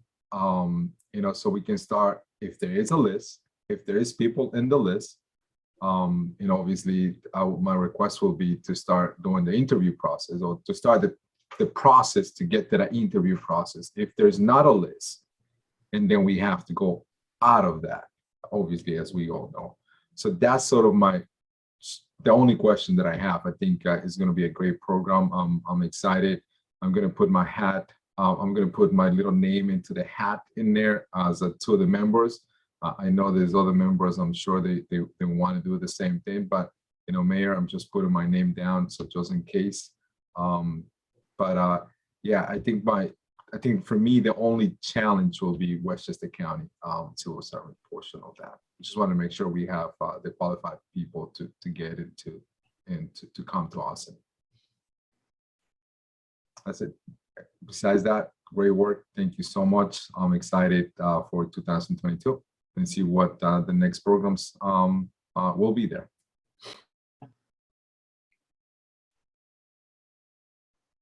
I have a question also about. Sorry about that. Sorry, Dana. I was just about to say, Dana. Okay. Another question about staffing. So since we have to go off the list, we can't really prioritize residents of Ossining for jobs, right? I mean, No, they have to have tested and they have to be on the list. Okay. If there is no list, which I until we pull it, I won't know for sure. If there is nobody on the list, then they would still have to be vetted by the county and meet whatever specifications that the county requires for that particular position. Okay. Is there a specific title for this list? We're saying the list. Do we have a It's name for this list? Youth worker, I believe, is the title for the job. I'm not sure where the title came from because it wasn't from something. It came from whatever the resolution was. Karen, That was the title. Karen, Yes. the county's list for local jobs has a title called youth aid. They also have youth advocate. They have youth employment worker, and they have youth services coordinator and youth services director. I believe it's the youth services coordinator. Okay, so that's that's a county that's in the county list. I mean, the county list of local jobs. All right. Well, all right. Thank you, Stuart. Sure. Michael, welcome aboard. Wish you all the best of luck, and we'll keep updated. One question I have along those lines, because it talks about the person reflective of ethnicity and community diversity. I guess so through the process, I'm not sure how we make sure that that is part of it, because I believe in what was submitted to the county, that was included in that, in the application to the county. So that's something I guess we'll have to discuss further. And that's a very good question, and that's something that I have brought up before in the past, and I know my colleague Omar has brought up as well. And the only list that I'm aware, actually no, there's a couple of the lists that are that actually say Spanish. This is anything else with diversity, but it's mainly in the Spanish portion. But I have never seen. I get the emails from the county, what is being available, what tests are being available, and I don't remember seeing anything like that. In regards to youth, I could be wrong. I could probably had missed one of those emails, but I'd be interested to see if there's actually a list for that in that category as well. So, but thank you for bringing that up, Michael. It's possible that there is not, because we're the first youth bureau that's been established in quite some time. So it's very possible that this may become a moot point. So let's hope that that is the case, because again, that's what we found when we were going for, the position that Mike was hired for. There's nobody on the list. So it's a challenge. I don't see the word gender in there, but I assume gender is part of diversity, and it's about 50-50. The African American community, I think in Ossining is into single digit. Hispanic is 25 to 26%. Regards, meeting all those qualifications for a staff of equivalent to 2 full-time people. The mathematics of that is like not so easy, and even on a board doing the math. But I think it's we'll try, and you guys will figure out a way to meet the best qualified person getting the job, as we've always said, and try to make it look as much like the community that we serve as possible. And there are part-time positions as well. So there's different ways of meeting that. This is the staff itself. It doesn't necessarily have to be that position. Understood. And because Ossining is diverse, we have to have Spanish speaking staff. We're not going to, you can't get around that. Well, nobody's trying to. Actually, we're saying the opposite, which is I agree. To meet what we want. Yeah. Where we put the bar pretty high. Frankly, the Hispanic population, depending on what you read, but it's never less than 25%. It's never less than a quarter in the past 10 years. People argue Spanish speaking, whatever. The truth is, it's no less than a quarter. And then you've got the gender piece. So, good luck. It's something that you need to do in diverse communities. It's one extra step, and frankly, all communities should be doing it. So we'll be at the head of the pack here. We're going to be And we are even having this bureau. So we're already doing something totally new and interesting, and that gives you the opportunity to sort of be a pioneer, and that's sort of great. Although it's existed in other areas, as we've talked about before. So I think you've got a good combo. Manny, anything else? You've put your mute button on. I'm looking around to see if anybody is raising their physical hand, their virtual hand. Oh, there goes one. Sir, Mr. Lopez. Thank you. Thank you, Mike. Appreciate the presentation. This is something that I've been looking forward to very much ever since the inception of the Youth Bureau. I have two questions. Number one, I would love to hear your top one or two takeaways from the conversations you've had with youth bureaus and other parts of the county. One is finding a niche for our youth bureau.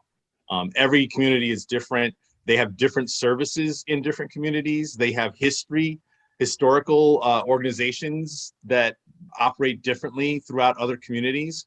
So we had talked about needs assessment for Ossining. And so there hasn't been a needs assessment, I'll say. People have done needs assessments for what they wanted to accomplish, I guess. There hasn't been one specific for Ossining youth services. I know the county is creating one for the county, but that doesn't speak specifically to Ossining. So that was one of the first things of trying to figure out where do we fit in. And I know that so far from talking to community members, to talking to other organizations within Ossining, communication and sharing of information. Ossining has a lot of organizations. Some are 501(c)(3) recognized, some are little mom and pop things that are trying to do things in their community. You have all kinds of organizations. Some of them don't even know about each other in Ossining. So that communication piece and making sure that people are learning about what's available in Ossining and then sharing resources. If we can do free programs at the recreation center and someone can actually run a program using the space and serving the entire community, why are we not doing that? So that's the kind of things that other communities have done. And even when I worked in Harlem, that was kind of how we did it. We took community partners, and we brought them in, and they ran the programs and activities. They got a free space. So that's one of the things that we're talking about. So it's also, that one piece of figuring out what our niche is, but then also figuring out how do we engage the entire community. Because I keep saying this, and Karen has told me she's used it. It's diverse, but it's not diversified. And as I talk to people, they're like, yeah, that's true. You still have a lot of silos. I talked about this before. I've said it in interviews. I've said it, to people individually. So trying to figure out how do we address that? Because the Youth Bureau with the youth, that seems to be a bigger issue than with the adults. And what the services are that they're providing. And there are free services in Ossining that families don't even know about. And they feel turned away when they go to another program and they're saying you have to pay for it. So that communication and sharing of information is a huge deal. Yeah, that makes a ton of sense. And in that answer, you have done a great job of answering some of the other thoughts that I had. What our needs assessment looks like, who are the youth that we're looking to serve, because it could be anyone from early childhood to early 20s. You can kind of count as youth in some respects. And so all of that is super helpful, and would love to hear as that develops. Number two is... Well, hold on, can I just say one thing before you go on? Sure. Yeah, so I think that one of the things is we're not going to try to hit the whole gamut. Yeah, we can always expand it later, but I'm thinking, middle school through high school to start with, that's, especially since we have to get the youth council up and running, targeting that group, building that group. And then as time goes on, White Plains is phenomenal. They've got something in every single school. They're serving all the lifespan basically now. But we'll get there, but 6 weeks out, we're not there. Yeah, no, I know that makes a ton of sense. That makes a ton of sense. The other one is because I know the scope of this work is quite large, and you're taking it on, prioritizing what you need to. I want to extend our help here on the board, however we can be helpful. And so some of the things that we can be most helpful with are, think of us as a speakerphone. We're an amplifier. So whatever message you have, we can get the word out a little bit more to the community. We have some subject matter experts. So if you're ever looking for folks that have experience in journalism or marketing or architecture or construction or whatever, then please also come to us. And we are folks that care deeply about kids in this community. And so if you're ever looking for advocates for a particular thing with respect to youth, then you have 5 strong ones sitting here as well. Thank you. Thank you. Anyone else? Comments, questions, thoughts? I'll just say that I'm excited to see where this goes. And, I think that, we have a lot of people you can partner with in Austining, a lot of groups. And I know there's a lot of that partnering that goes on now. So it'll be, I'm looking forward to seeing how this evolves. I'm new to the Youth Bureau thing, so I am eager to learn more and to be part of the process. So thank you, Michael, for taking it on. Anybody else? Okay, so again, thank you, Mike. I originally, this was my official commentary. The other one was actually just to make sure we got the facts on paper, right? Because I'm a little bit process driven. So I thank you for that. I like the accomplishments. You've already clearly done a lot. I'm the type of person that I'd like to also understand what goals are. Like what are the actual big picture goal, the 3-year goals, the short and the long, because accomplishments are great and they look like a discovery, like you're discovering who's who and what's what, and you're out there, like fishing. Let's throw the lines out and see what happens. Let's throw more lines out. Let's see what happens. So I saw the accomplishments. I'm thinking next time we see you, there's going to be a much longer list. I tend to think in terms of accomplishments against goals. Like what's the goals of doing? And it could be anything you want it to be because you're out there doing your own thing, right? I mean, there is, the GPS isn't going to find it for you because it's new. It's a new route and a new journey, and it is exciting. And there was a unanimous vote. There was not a heck of a lot of conversation about whether we should have a bureau in relation to how much conversation we have about other things. I have to say that there was a lot of support, and we want to leverage that as this board is still together. It would be helpful to have accomplishments against goals so that people understand. I didn't know what a youth bureau was, and other people who have more familiarity in their own life had a very different vision of what you might have, because as you said, they're all a little different.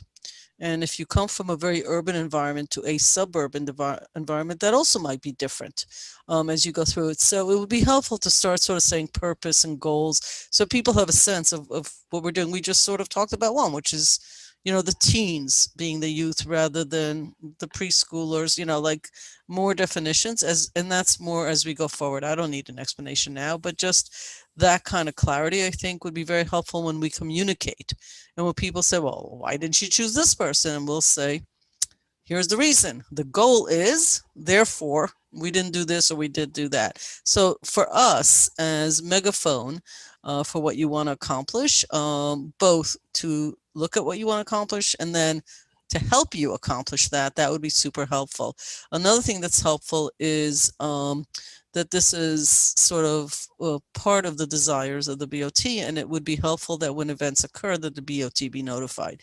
It would be fun to have known and be notified that you were doing something, and maybe 1 or 2 of us would have gone.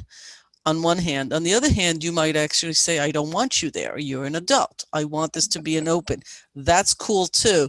But I would just encourage, on the same vein as Trustee Lopez, that if you need us somewhere, you need to sort of think of us as partners and helpers and associates. Some people don't think of us that way. They think we oversee and we pay for things. Or they see staff that way, but not the BOT, or they think we should automatically somehow through osmosis know that there's a basketball event, and why didn't we show up? So on all of that, it would just be helpful, and I echo Trustee Lopez's words, but actually encourage you to be proactive, and we're not one person. So it's the BOT at thevillageofaustining.org. The fact that you tell one of us doesn't mean we all somehow figure it out. So please use us in that way, and we encourage you to. I'm very excited, and there are people in this community who've been asking for this for years, or so I'm told, because I haven't even met all those people. Once they heard that we all approved it, they were like, yay. And there are a lot of projects that compete for time and money, and so we want to make sure that this becomes iterative and positive, and that 5 and 10 years from now, it succeeds, that it's not the hot button for this year and then it isn't. We want it to continue to grow. So I'm looking forward, like others have stated, but I would really love to see what the goal of the whole thing is. And it doesn't have to be done overnight. It just needs to be something that we can speak to when people ask us, why are you spending time? Why are you spending money? Why are you now having yet another board and another committee and another, whatever the other is, fill in the blank. I want to be able to say affirmatively, this is why. Mm-hmm. So thank you. 29th, the 29th, 6:30 to 8:30, Caputo Recreation Center, Basketball Skills Challenge. You're all invited. Thank you. BOT, villageofaustining.org, goes on our calendar. I appreciate it. It's great stuff. And we know all the people that you spoke about in the accomplishment and what they do. And there are 220 nonprofits registered in the Village of Ossining. So you got lots of space to work with, and good luck. It's going to be great. Anybody else have any comments? Staff, anybody? Good. All right. Oh, Andy, you came back on. Did you have a comment, or you're just getting ready? Just getting ready. Okay. Thank you. Thank you, Mike. This was terrific. Thank you. Congratulations. Thanks. Mike, we're glad to have you on board. You've been busy, and it shows, and I'm sure we all look forward to more events and more presentations. Thank you so much. Thank you very much. Thanks. Have a good evening. Bye-bye. Our next discussion is about the elevator at 16 Croton. So as you know, at our municipal office building, we have an elevator that is quite old and been having a lot of problems with it. We did get it operational, but it is not operational in a way that we'd like it to be for the long term. We were able to, it was important because we did have some people who worked on the 3rd floor who really are struggling with some mobility issues. So thankfully we're able to use it, but it's really not a sustainable fix. And this is something we've known for some time now.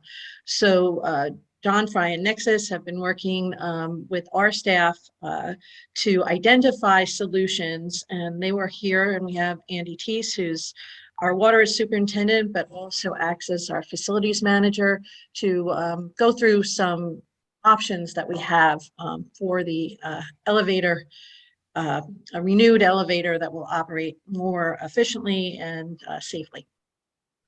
Thank you, Karen. And as a part of the master plan overview mission that we're currently on, based on our last meeting, obviously we've prioritized elements to focus on and return to you with, as Karen noted tonight, is the elevator. But I'm happy to report also that we've had the pleasure of meeting with Michael in relation to the Youth Bureau future at the community center. So amongst much of what he shared tonight, there are increments that we're going to be returning to you with in the near future relating to much of his mission, much of the Youth Bureau mission. So Jamie, if you could share the slide deck. Yes, no problem. I will say Michael's presentation, it was much more engaging than this presentation probably regarding the elevator.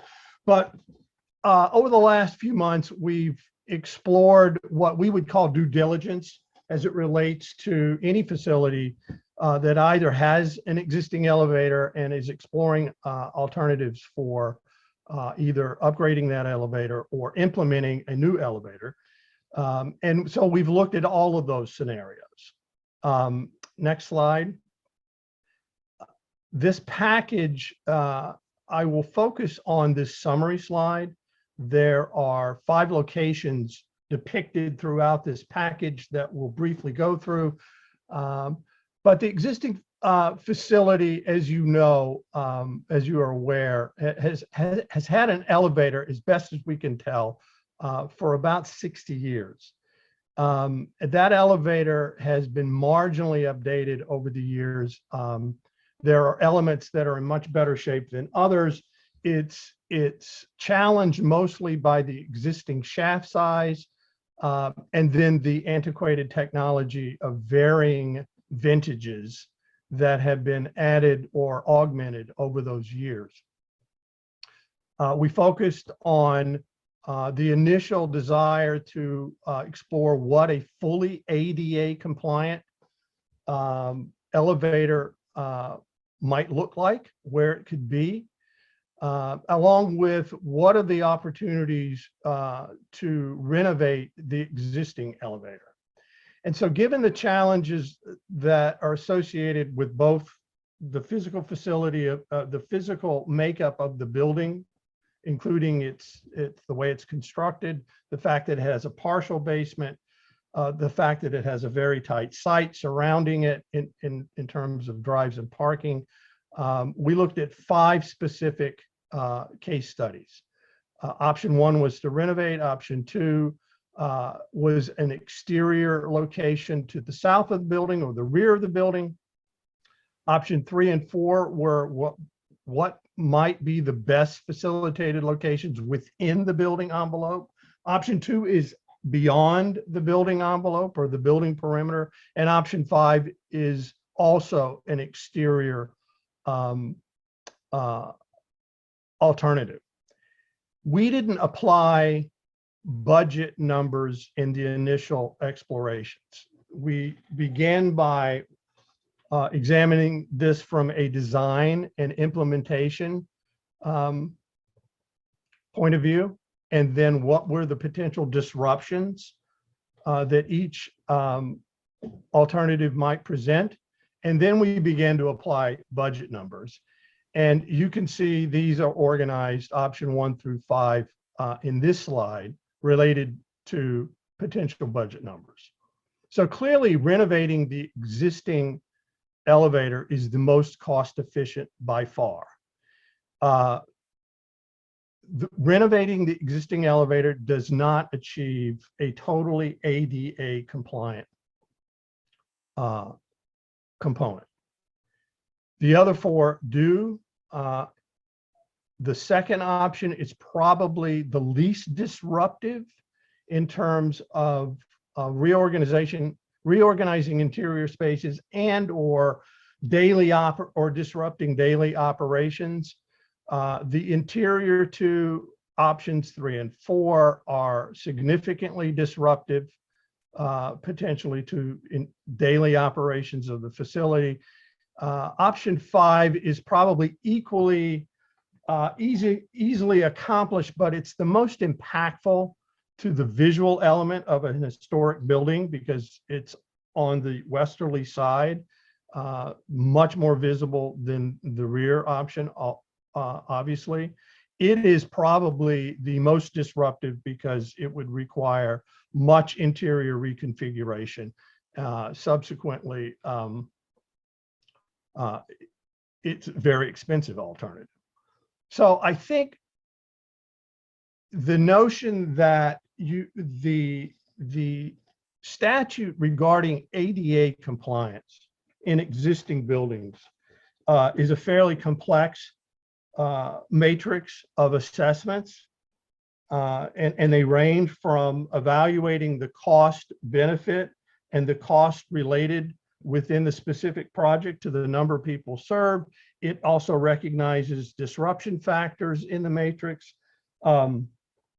And it also recognizes the level of service that the building requires in terms of staff and visitor density.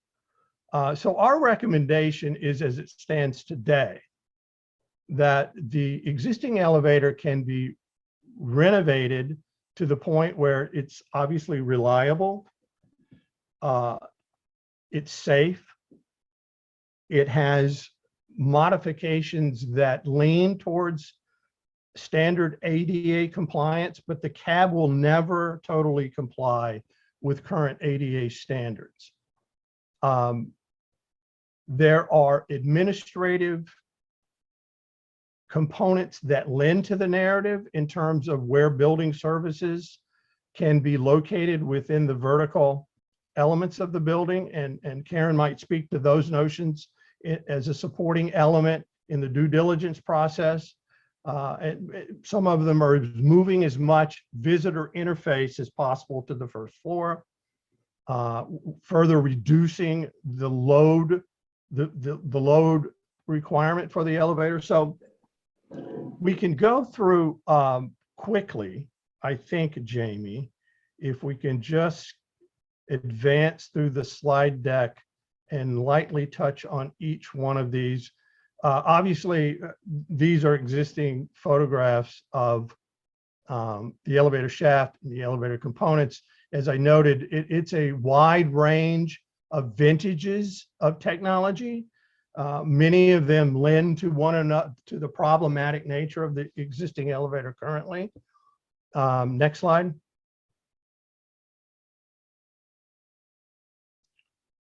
Back one. So the elevator, I'm sorry, one more up. We'll keep advancing. Hold right there. So one of the primary, the most vintage element of the elevator, current elevator system is the controller and the sensors. And as we understand it, that's where the current problems and really the past problems over the past 10 to 15 years have emanated from. The next slide. The elevator machine, the hoisting mechanism itself is in fairly good condition. It's been well maintained. It operates in a very challenged environment in the attic of 16 Croton Avenue. That has lent to some of the problematic operational issues over the years also, but this isn't, it's not this particular component that is the most problematic. We'll continue. As you may or may not know, there is a partial basement beneath the first floor of 16 Croton Avenue. That lends, this greatly lent to what possibilities were available in the alternatives. And that specifically relates to creating an elevator pit. The pit, once a new pit, if it was desired, would want to be somewhere within the basement footprint and not to the easterly part of the building where an elevator pit would have to be carved out of slab on grade conditions. Next. The right-hand photograph indicates where the second opportunity is most likely accommodated on the back of the building.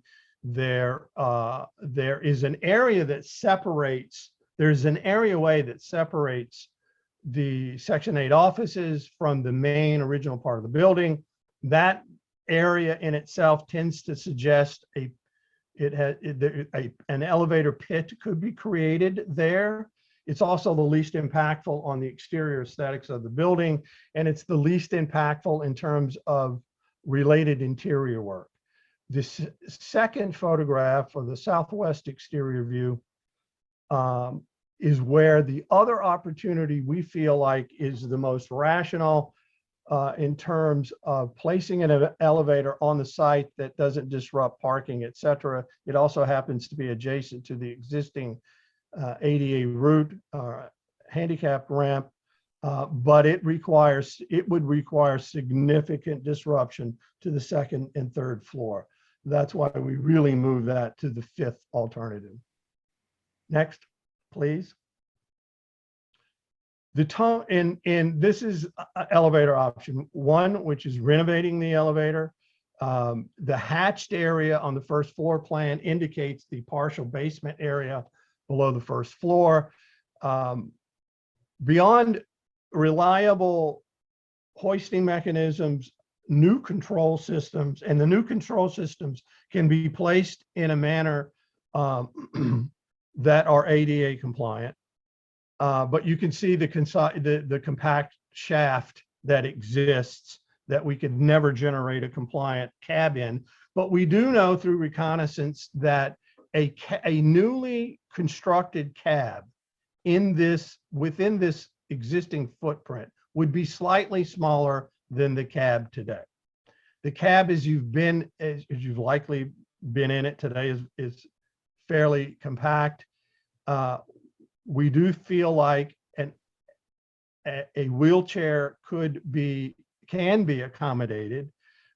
Entering the elevator is the challenging component for an individual alone in a wheelchair, but there are other supporting narratives that we'll talk about over the course of other improvements in the future to the lobby area that lend to staff assist buttons and perhaps an opportunity to have staff more centrally located in the lobby should that occurrence happen. There are minor modifications. The modifications are upgrading beyond reconstructing the cab itself within the existing shaft. The modifications are making a more tempered temperature controlled environment for the machine room in the attic. The pit modifications are minor, and the disruption factor here is minimal. The renovation period, as we're estimating it today, would be over the course of 6 to 8 weeks, when the elevator obviously would be out of service. The components would be dismantled and removed, and the new systems installed. Next, please. So now we get into 4 options that are all new elevators. This is the backside, the rear of the building. The shaft being located over the areaway and adjacent to the back of the building, nestling into the offices that exist on the first floor, currently housing Section 8. So a corridor would be created. The existing shaft would be filled in. One wall would be broken through, a closet would be lost, but essentially a new corridor extending back to the new elevator footprint would be created, but it still requires a significant amount of work. There will be modifications to the offices. There would be modifications to the space currently occupied by Section 8 housing, and the costs for creating a new outboard shaft, both structurally and thermally, start to escalate significantly. Next slide, please. Option 3 and 4 really explore where might an inboard within the existing building footprint new shaft be located as it relates to the existing basement. There are only really 2 alternatives. Both of those would require significant remediation to the existing structure and very significant disruptions to the operation of the facility. Next slide, please. That's the second location. They're equally disruptive. This one is a bit more disruptive in the basement because in this location, the existing boiler in the basement would be below this footprint. So costing for working on that boiler and relocating it would be embedded in the total costs here. So actually this alternative is the most expensive due to the subsequent work in the basement. And the 5th alternative is the other, next slide. The 5th alternative is the other outboard location adjacent to the existing accessible entrance at the first floor. It presents site work challenges, and again, significant modification to existing spaces in the second and third floor. So as an overview, I think back to the first slide, if we could, Jamie, our recommendation is to, if we go to the second slide, I'm sorry, begin to set the compass points for exploring renovating the existing elevator.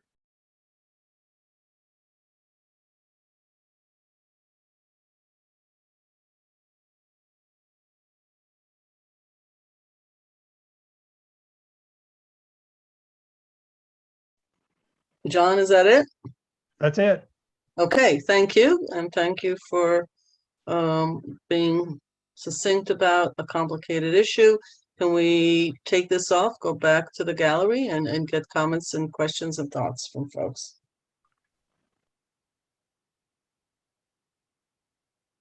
Dana, was that your hand going up to ask a question or just my imagination? It was your imagination. However, now that you've asked, okay.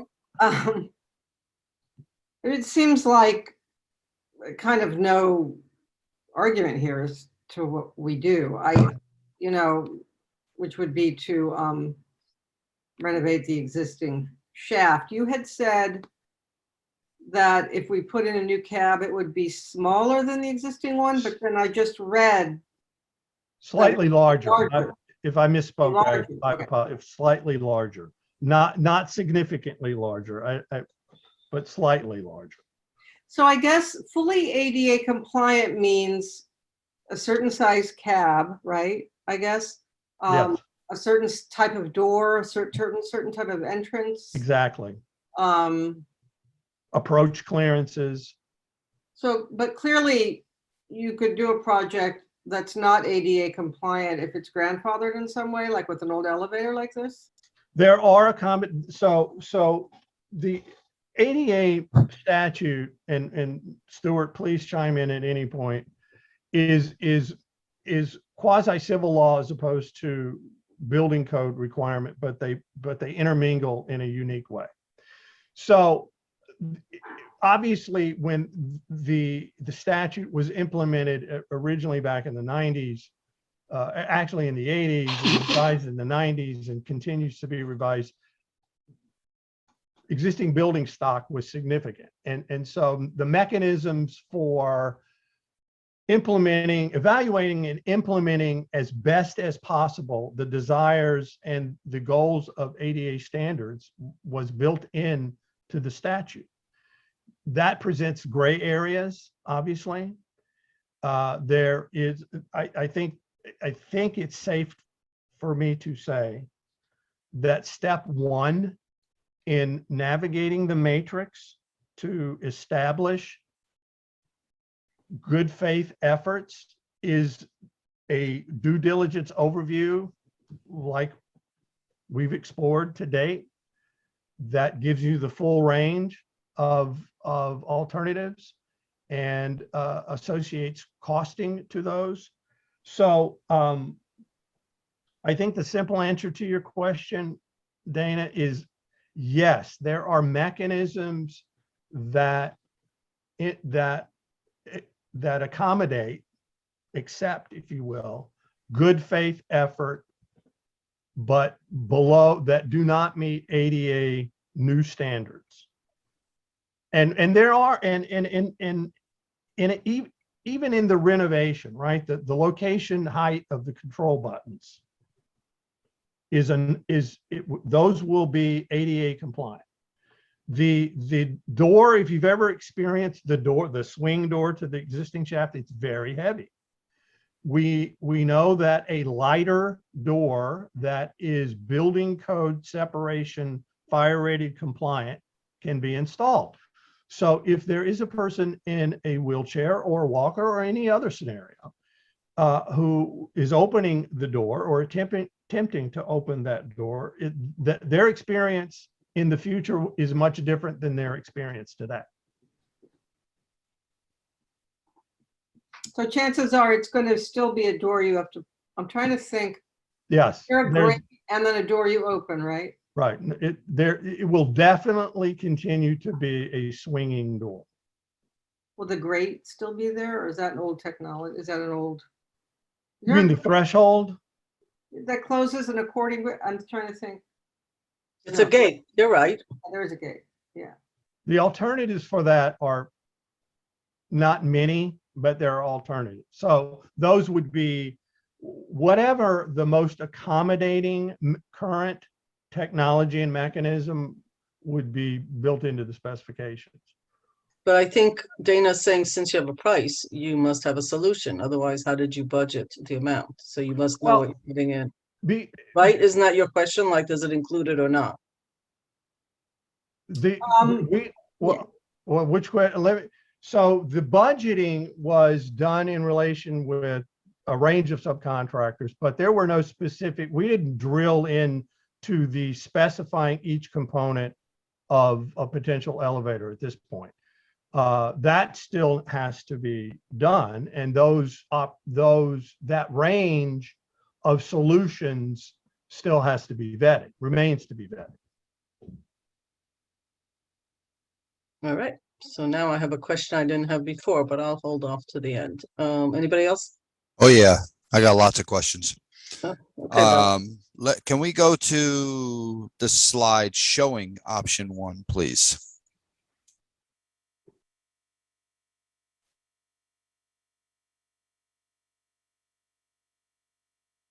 Thanks, Jamie.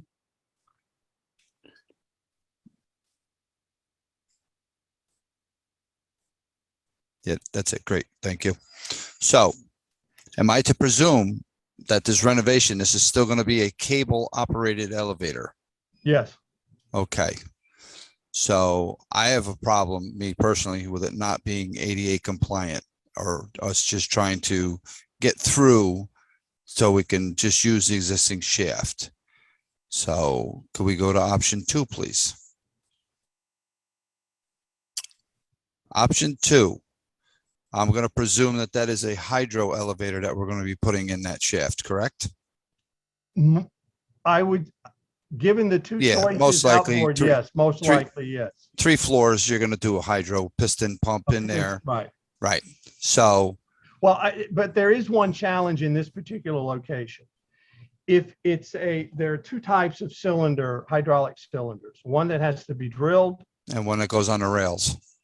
Yeah. And one that's a climbing rail.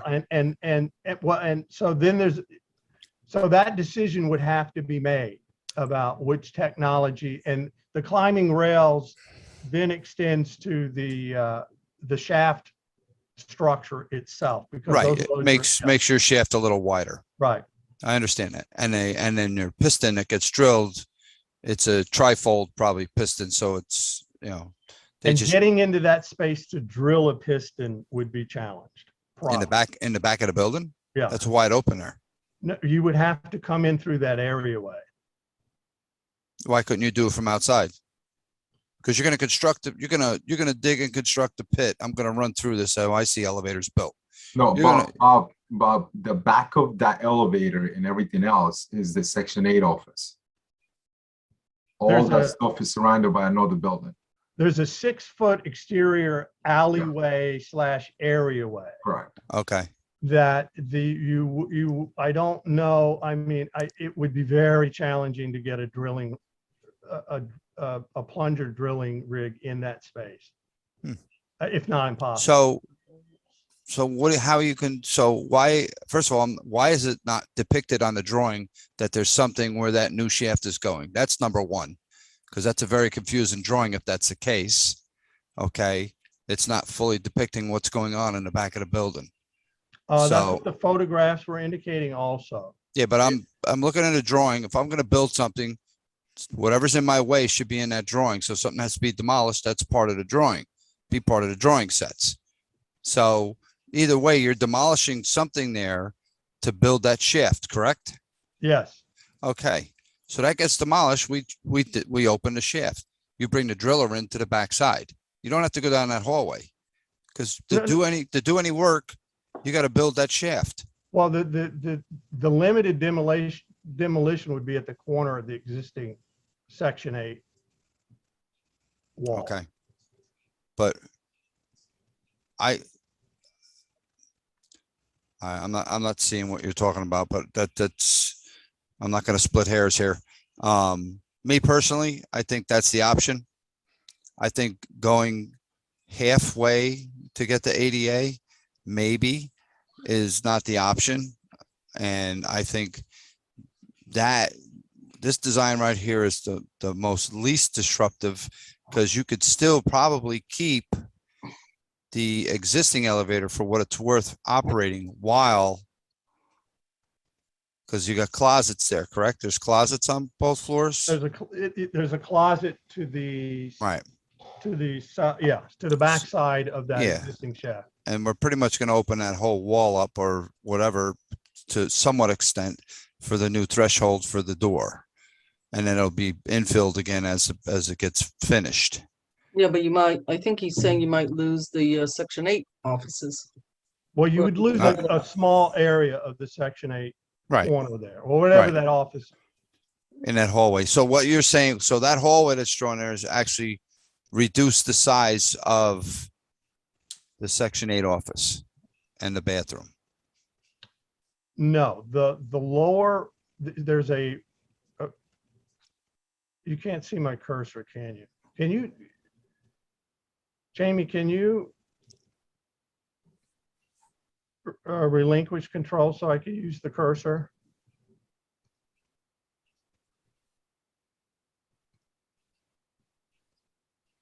Can you, anyone see the cursor moving now? Yeah, I see it Right. moving. So it's right here Right. that there would be an incursion into this existing back wall.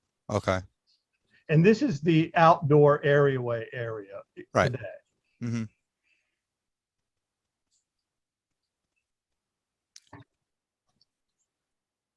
All right. The other options to me are very disruptive, and really turn the whole building around office space wise and everything. I don't know about anybody else, but I'm in favor of option 2. Option 1 to me is definitely off the plate because of the fact that we're not going to obtain, if we're going to do this, let's do it right. Let's not do it halfway, in my opinion. So, and that's all I have to say. Thank you. Thank you, Bob. Anybody else? Manny? Omar? Nope. Bob took all my comments. Okay. Thank you, Manny, Mayor. anything? Yep. Thanks, John, for bringing this up. Appreciate that. Andy, you still here? Great. Andy, I'm here. in regards to logistics, in regards to the facilities, because you do a lot of the work in here. Out of the, obviously right now, we're sort of having a table, just 2 options, sure, option 1 and option 2. Before you answer my question, I just want to ask something real quick to John. John, option 1, what is the limitations that we have right now based on the shaft size to make that elevator ADA compliances? What is the dimensions that we're missing? Are we missing like 4 inches? Are we missing like No. 6 inches? What are we missing? It's feet and inches. Okay. So And it's it's complicated by the orientation and the configuration of the shaft, because that shaft, you're not buying any off the shelf Sure. I understand. standard unit to fit in there. So we're missing the width and the length. yes, both. Okay. All right. So that's what I want to know. Width and length. So what's the size right now on that current shaft right now with it? Let's say we go with option 1. Let's look at option 1 and 2. What is the shaft? What is the elevator cap size for option 1? Can we go back? I'm sorry, Jamie. Can we go back? We don't have to look at it. If you have your screen, and you can just tell me from your screen. We don't have to go back to that presentation. Yeah, but I don't remember exactly what that Okay, got it. shaft All right. size is. It's indicated.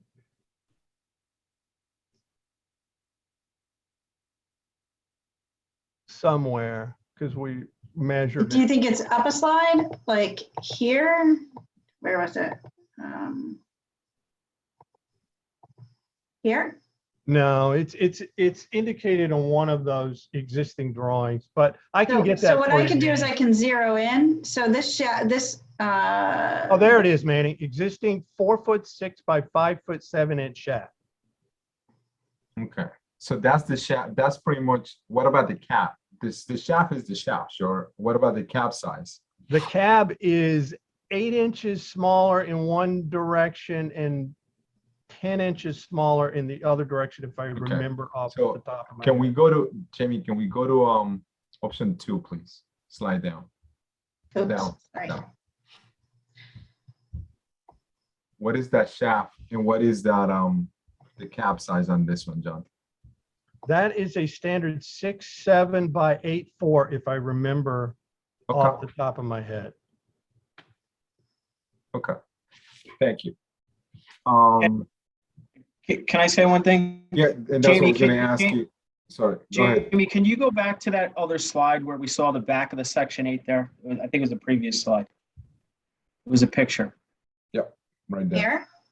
No, Oh, there was a picture that we could see like the back stepway. Not, it's an actual picture, a photo. I think you had it up. No, you right, had it up right there. yeah, Right there, number up 4. on the, so the top left picture. Nope, that was it. Number 1 on number Yeah, 4. number 1. So John, that's the area. That's the area. That's where that's where the back masonry wall of the section 8 offices would have to be. There would be an incursion there. Then the concrete walls that form that window areaway would have to be demolished, and then the new pit created in that area. And then the structure to create the shaft would obviously commence from that level. So you would have a foundation in that area besides creating the pit, obviously. So Okay. so thank you, John. So Andy, on your opinion, in regards to this, forget about the ADA because I have dealt with ADA in other buildings and we still don't have an elevator in one of them. So for a minute, disregard the ADA requirements or the compliances with this. What would be your recommendation on this particular case if we only have option 1 and option 2? Well, if it's a money issue, it's option 1. If money's not the issue, it's option 2. I mean, it's and option 2. That's it. Yeah, and option 2, John, I guess. So let me ask you this: close to $500,000, because that's what I'm going to round this off, sure, because this is just an estimate number. Most likely, it's going to be more than $500,000. This one, every single entrance, pretty much, which in this case will be only one entrance because we only have one ramp. That particular door will have ADA accessibility, correct? Yes. Now, is our current ramp ADA compliances? It was at the time that it was constructed. Okay, that's all I need to know. It met 2 generations. I understand. Yeah, I yeah. understand. It doesn't comply to 2010. That's okay. Fair enough. We don't need to comply. It doesn't need to comply to noise standards because we're not touching that ramp anyway. So, I will say that Bob did bring up a good point about keeping the existing elevator in service if you did go to option 2. Yeah, it's a valid point. Yeah. It's a great point. So it's all about money right now. yeah, and what will be the time frame for this option 2, John? Let's go back to the slide. I think it was in the 4 to 5 month range.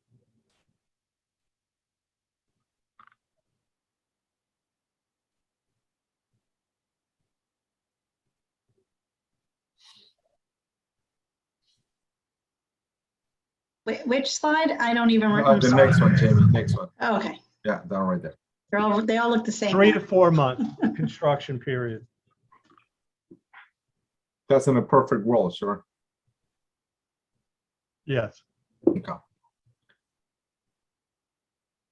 Is that it, May? Yes, Mayor. I'm not going to make a decision at this point. I still need to weigh myself and what that means. So, but thank you. Thank you, John. Thank you, Andy, as always. Okay, so in this iteration, if we do option 2, what is the cost to getting the current elevator working so there's no disruption, as Bob had suggested? That's not actually estimated in here, correct? That work is underway. Okay. Is that that's a true statement, right, Andy and Karen? Yeah, so the existing elevator right now, we have up and running. We've changed out some of the controls. We've changed out sensors. We have to do a little bit of tuning to it on each floor, but it's safe right now. So we're not in shutdown mode with it as we speak. Okay. It's working. Okay. My only concern, Andy, because this is your job, it's not John's job. John's job is to consult. We don't abdicate our jobs to consultants. Is that I'm not feeling really great about these numbers because I don't think they're very specific. And so, Andy, who was involved in the pricing here from our staff? We reviewed John's numbers. So we took his design and his numbers and we looked at it and see if it made sense. We budgeted originally $300,000 to rehabilitate the existing elevator, and I believe the cost came in at like $250. Or John, what's the number on the cost of option 1? Option 1 is $250. Yeah, okay. So I we're wanna- okay with that. Right. The cost of a new elevator. Plus 500, right? Say that once again. It's $250 to fix the current elevator, which we budgeted, and it's $500 now to go with schema 2, right? That's the cost you came up with, John. I did not come up with that cost. Right. I need somebody on staff to look at the work that consultants do and verify costs, because we're sort of moving in a direction, respectfully, that staff needs to look at this. Okay, so I need to know that these are numbers that are real and not just sort of say, yeah, that's what consultants give. I think the public has the right to know that the staff that is supposed to be on top of this is looking at the numbers and validating them in some way so that we're making decisions and not coming back in 3 or 6 months and getting told it's really $1 million and not $500,000. We've been through this experience with the operations center, back and forth. So somebody needs to validate this. Once it's validated and somebody sends an email that says it's validated, I agree that it's option 2, because I don't know why you would do option 1 and still not solve the ADA issue. That building is the most, not the most, because community center is the most, maybe even the ops, but this is a place where people pay bills. This is a place where people come to see the manager. This is a place where people have meetings.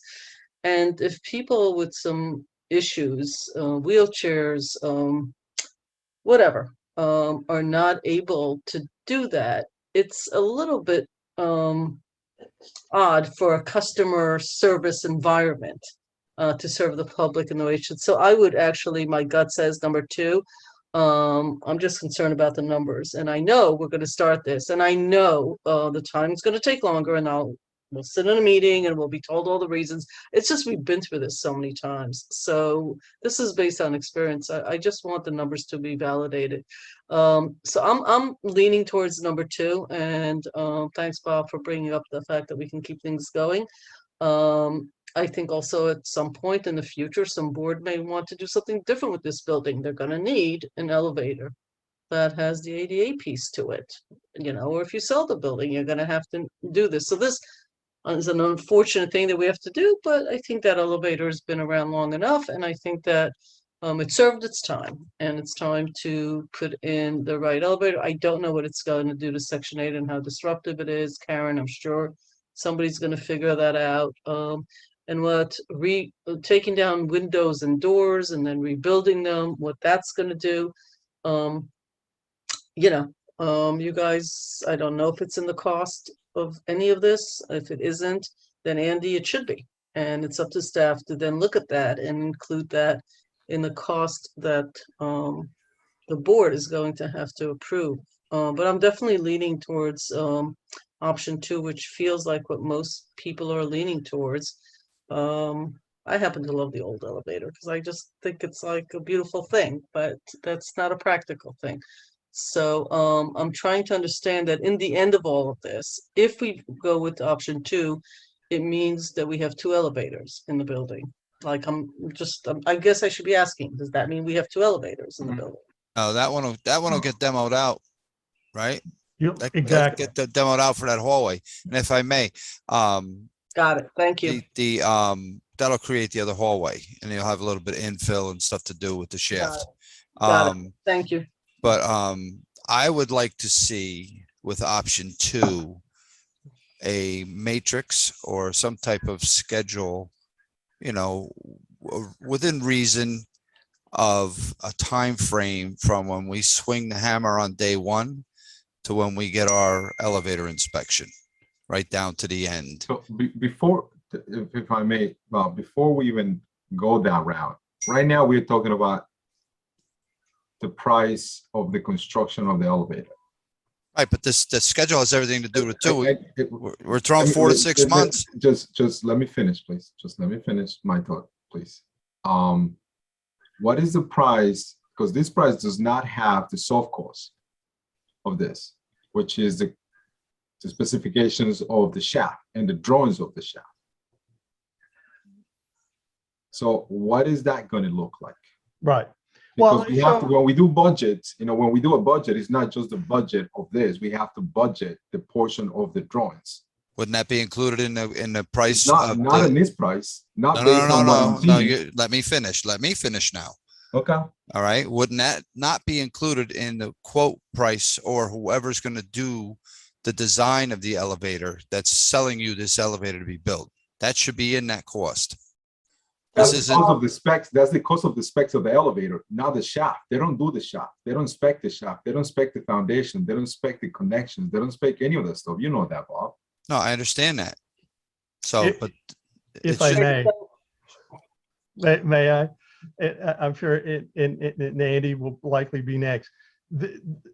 This is an overview study to examine the range of alternatives and a range of budget numbers that are in tow with it. It's not a detailed, in-depth articulation of any of the 5. It's let's create, I think the intent was let's create a short list or a consensus on the direction, and then all of the elements that you're describing, Bob. Yes, that is absolutely a part of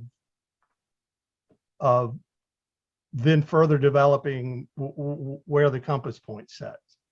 Correct. So one thing I'd like to point out, we have a little bit, this is true whenever you're renovating something old. So, there's other things to consider here too that will affect total cost.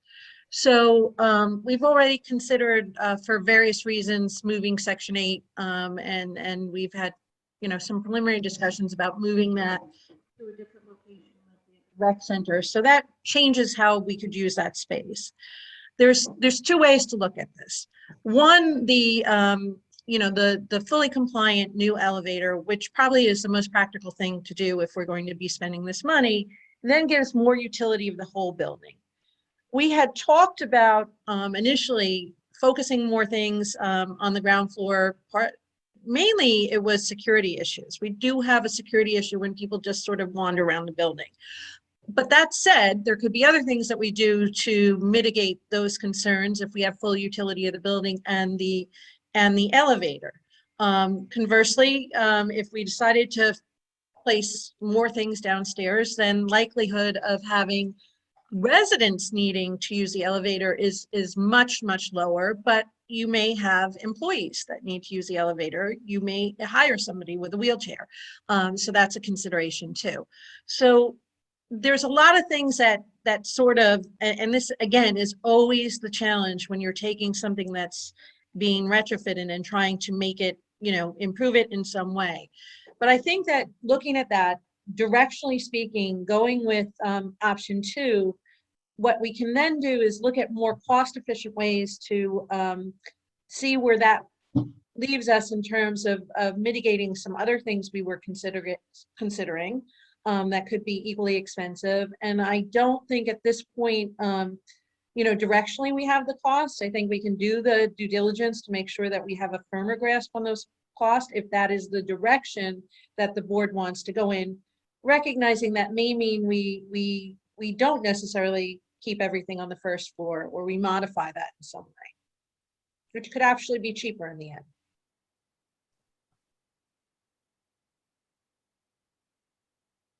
I have a quick question. Andy, you said that we budgeted. Was that just a general blanket statement? We budgeted 300,000. So we have a line item budgeted for this already, or no? Yes, there's a line item budgeted. So we for do. So 300,000 for this. Okay. All right. And So we're budgeted for more than, we're just about half of it then right now. Yeah, if in we go all with fairness, I option mean, I don't know the calculations, John, that you guys came up with option 2, but and it's a different design. But when we designed the elevator for the operations center, it was for 3 stops, and it was different because the pit was in the basement, so there was more labor.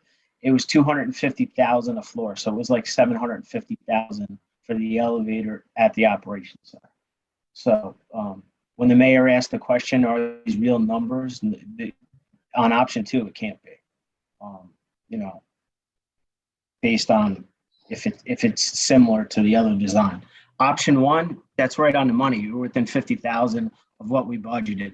We dealt with 3 elevator companies on existing elevator at 16 Croton, and through the years they've given us those budget numbers, and then they came disinterested. John found the company, Tri-State Elevator, and they're a consultant to John, and that would be a company that would bid on the existing elevator. But there's not many companies that will work and retrofit the existing shaftway and existing cart. So I could see why the board wants to go towards option 2. It's just like the mayor said, we need more concrete numbers. So I think if that's the direction we want to go, then what we'll also consider when we're looking at those numbers is the other elements of design that would be necessary, which may be mitigated in some instances, so that we have a full idea of what needs to be done in that building. Yeah, because that would definitely change the scope, big time. Scope of work on design and build.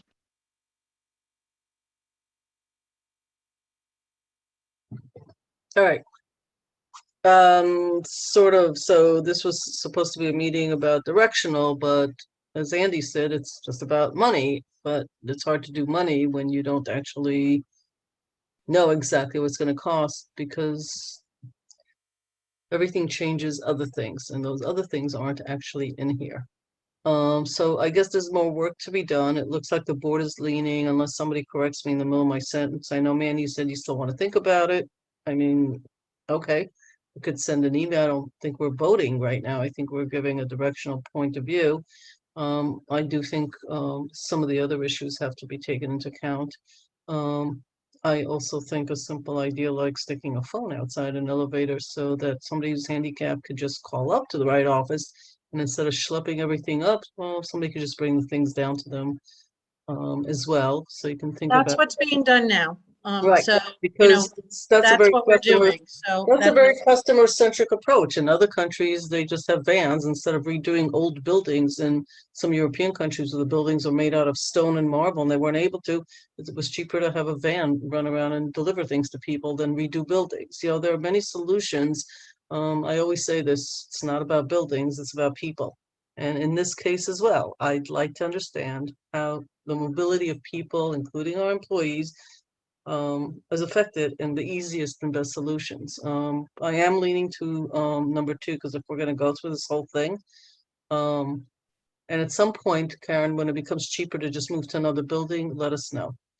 I don't know that we're at that point yet. I don't know, but I do think that there's 2 major considerations, and I actually think this was very helpful for us, because we are looking at a lot of things in tandem, but we're also being sensitive to doing a phased in approach.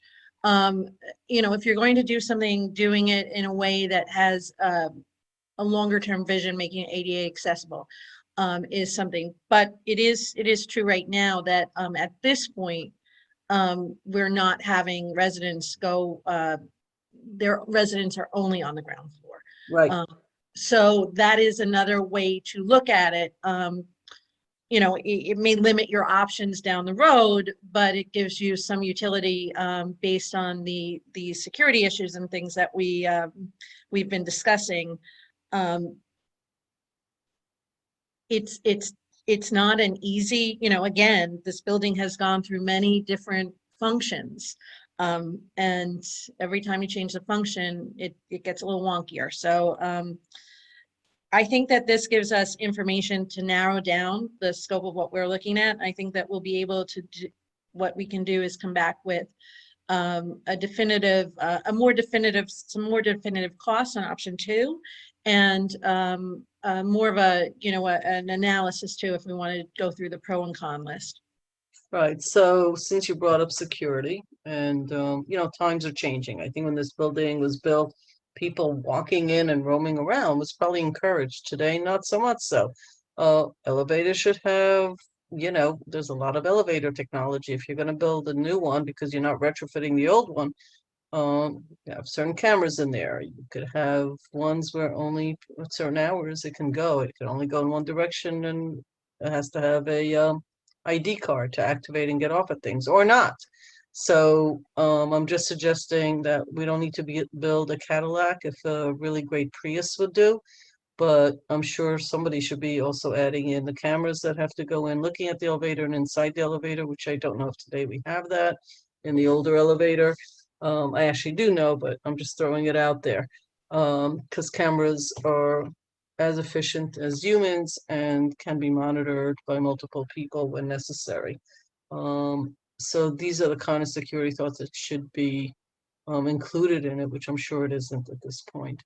So thank you. Any other questions? What do we need to do as next steps, and what's the timing on all of this?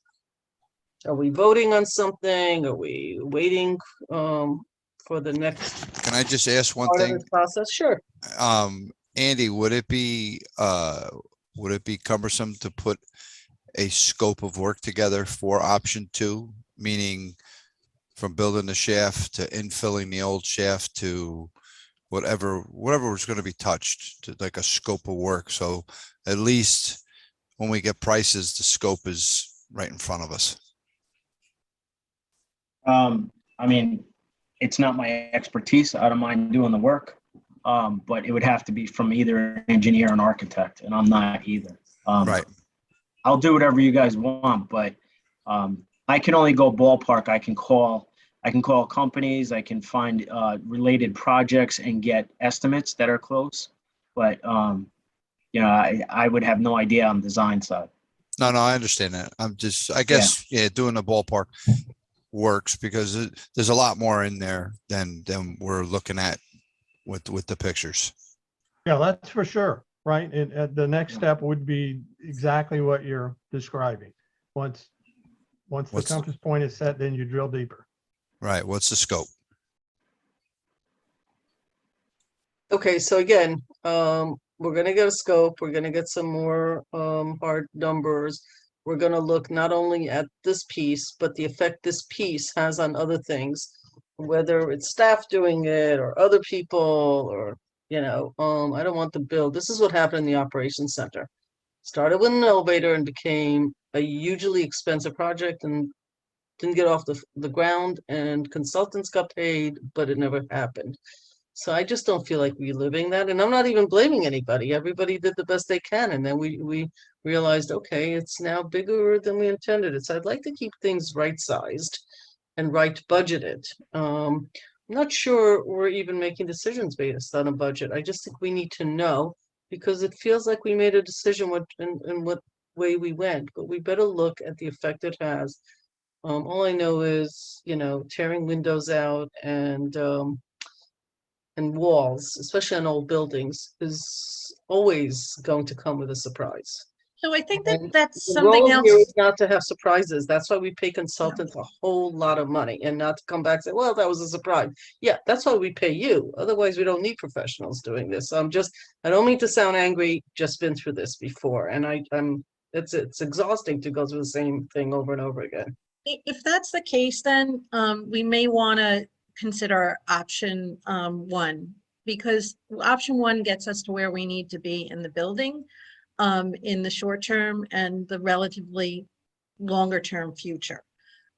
Because I don't know what the future utility of that building. So then it also comes in, well, how much do you want to invest into a building where I can't really predict what the utility of that building will be in 30 years from now. So But those are, you know what it's going to be in 10 years from now, right? I mean, yeah, we don't have so plans yet. option one, and correct me if I'm wrong, Andy and John, option one gets us past 10 years. Absolutely. But without ADA. Option one will get you 25 years. I mean, it's just the ADA issue. That's it. It's the biggest issue. And I think that that's what we have to decide, because I think that Trustee Fritchie made a really good point. Like, if you do it right. But when we weigh all these things, because again, here I think is a clear case of perfection being the enemy of good, and what ends up getting us to the very expensive projects is if, you know, this will get us to where we need to be based on the fact that most all residents can be served on the first floor. Even if we had staff, we could create space for them if we had to do an accommodation, and that would still be considered a reasonable accommodation given the cost associated with this. So that is, you know, I think that's initially based on the initial direction we got from the board, sort of the thinking that we had. If we go the other direction, we can do that, but I do think then you're going to start opening up more, you know, I think you have to be very conservative how you budget for that. And there will be some things that are unknown until we actually do the construction drawings and bid the job.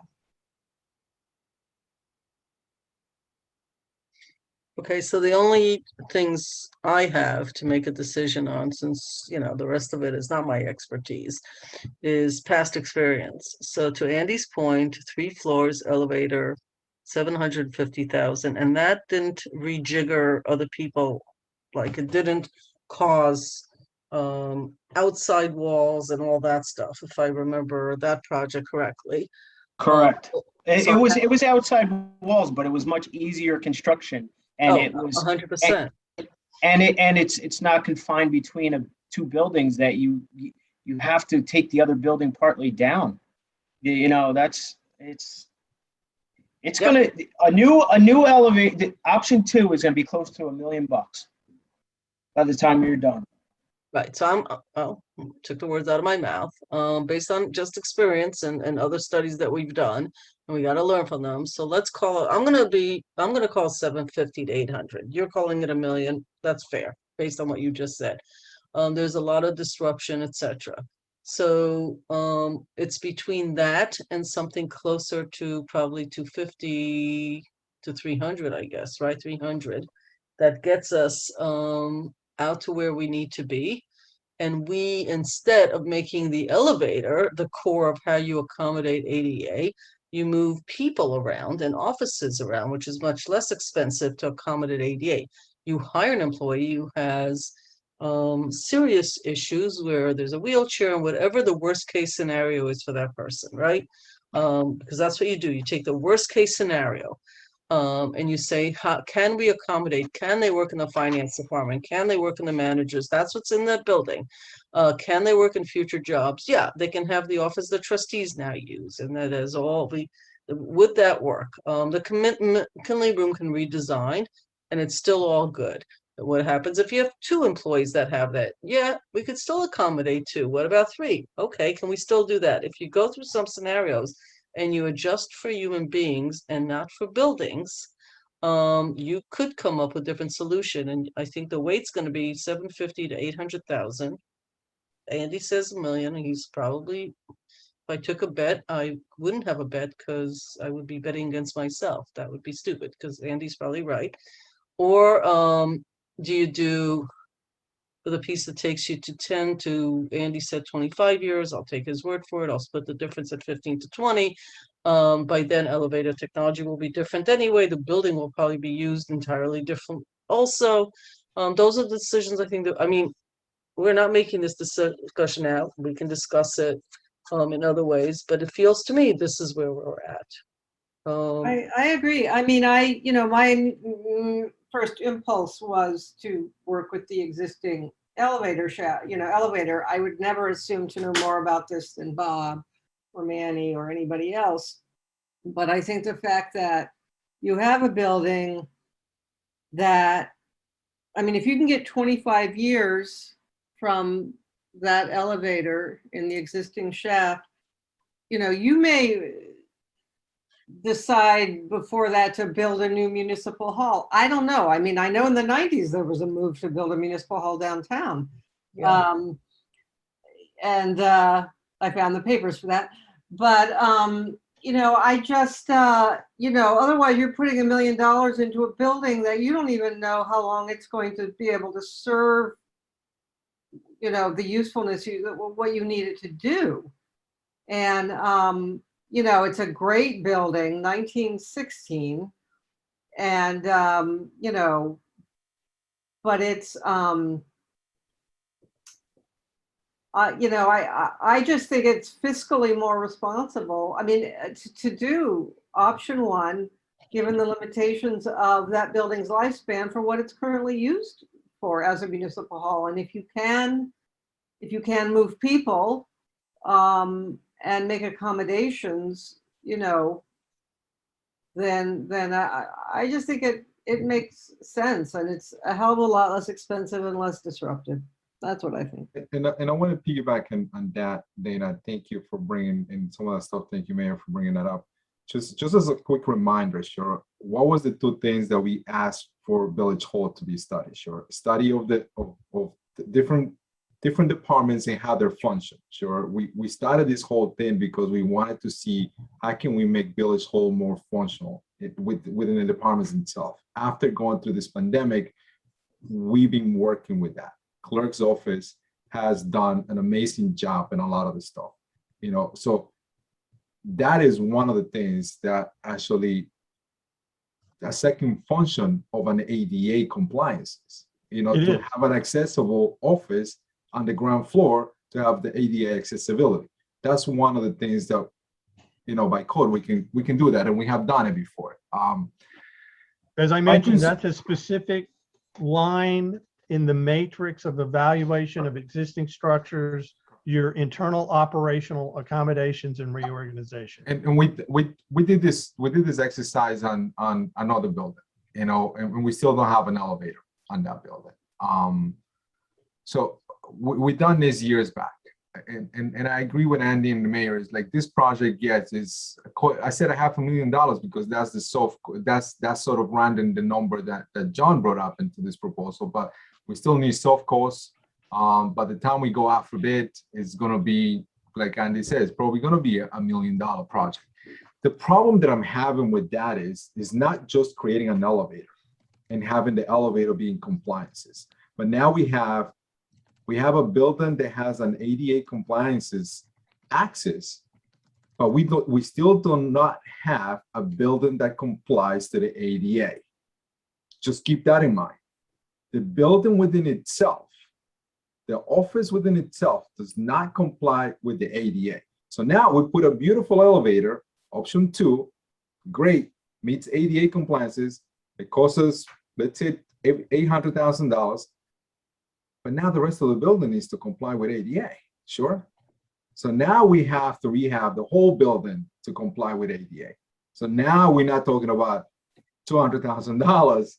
Now we're talking about another $1 million, maybe more, to rehab the building and make ADA compliances to the whole building. So just keep that in mind. It's not just putting an elevator in there that meets the requirements. It's just more than that.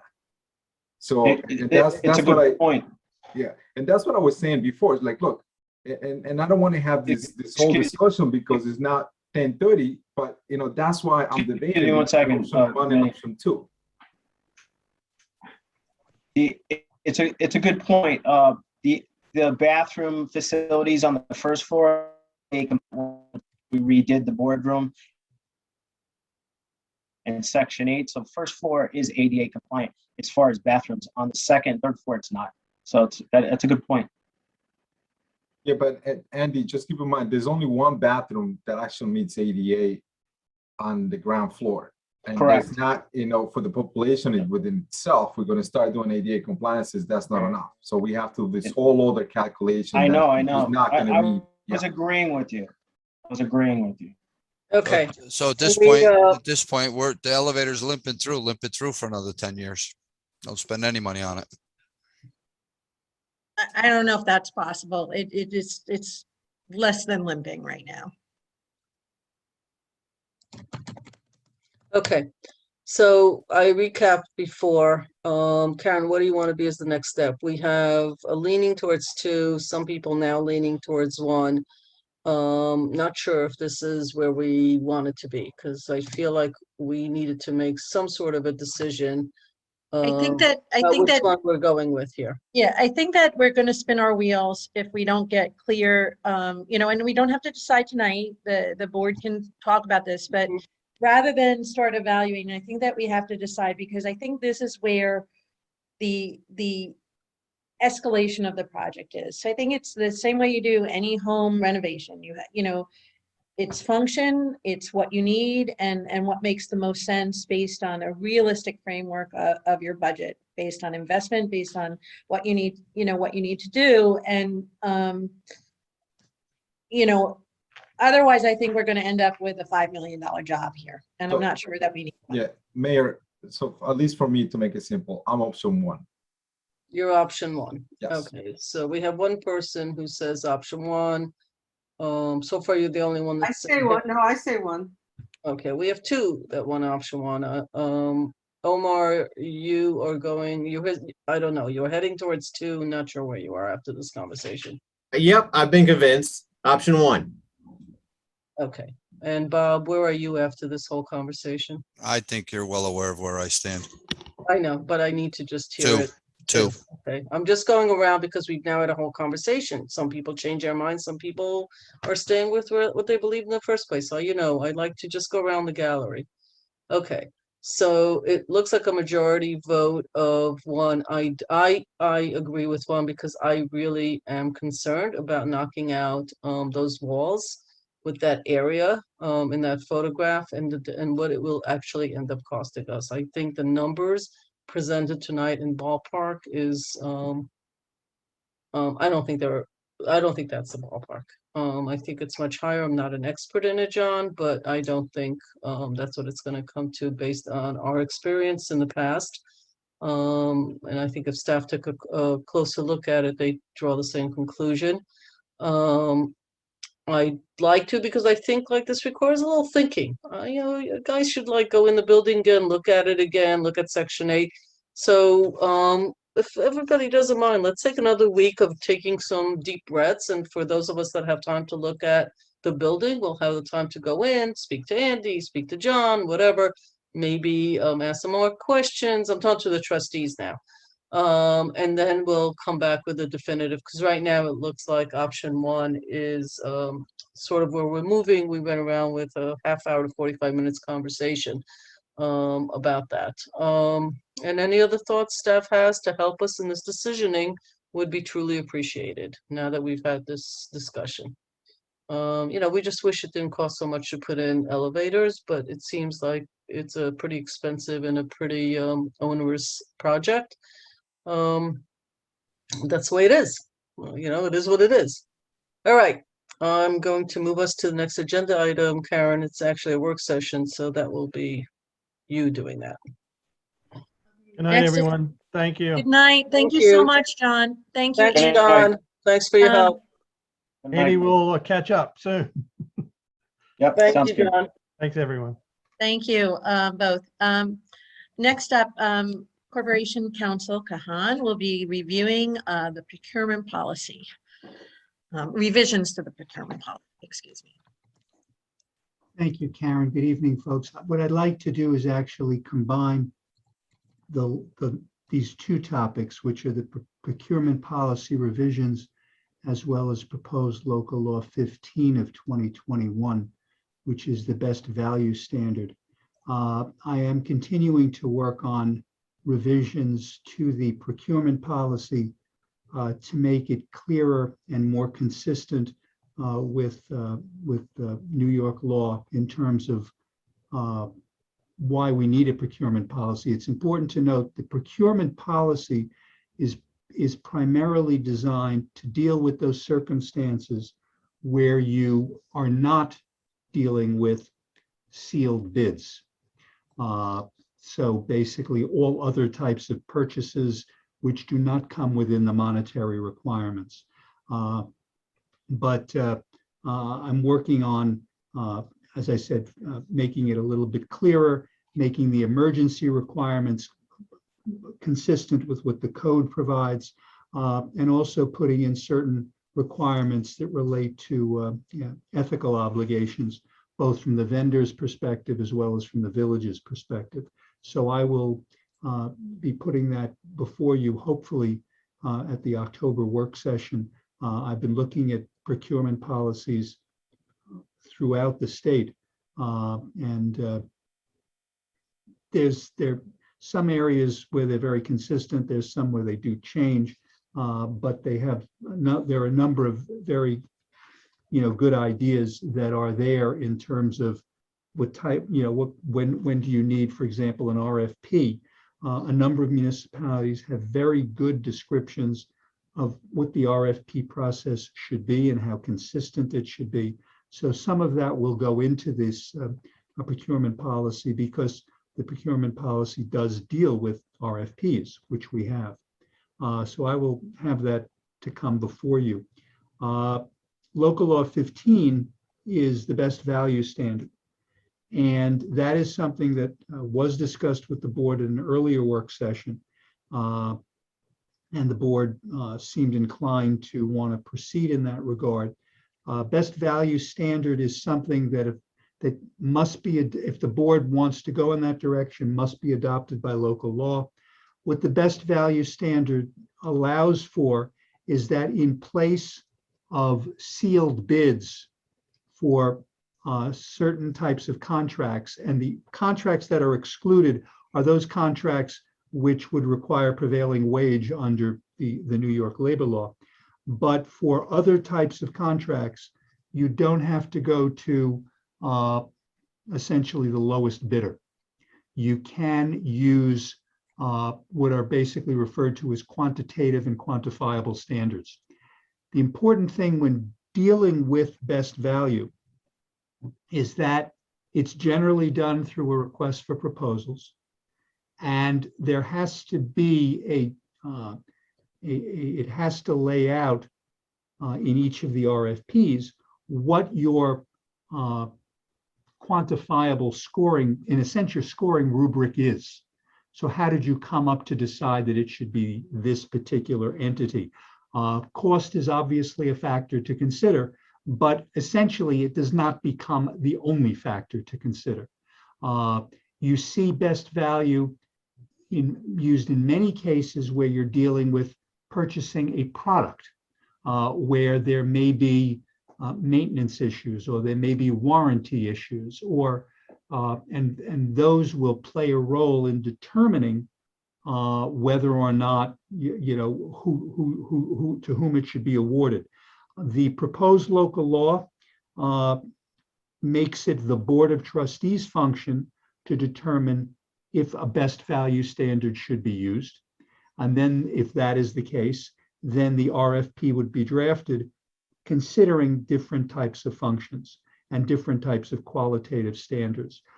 You can also use the best value if you want to use a minority or women-owned business enterprises as one of your bases.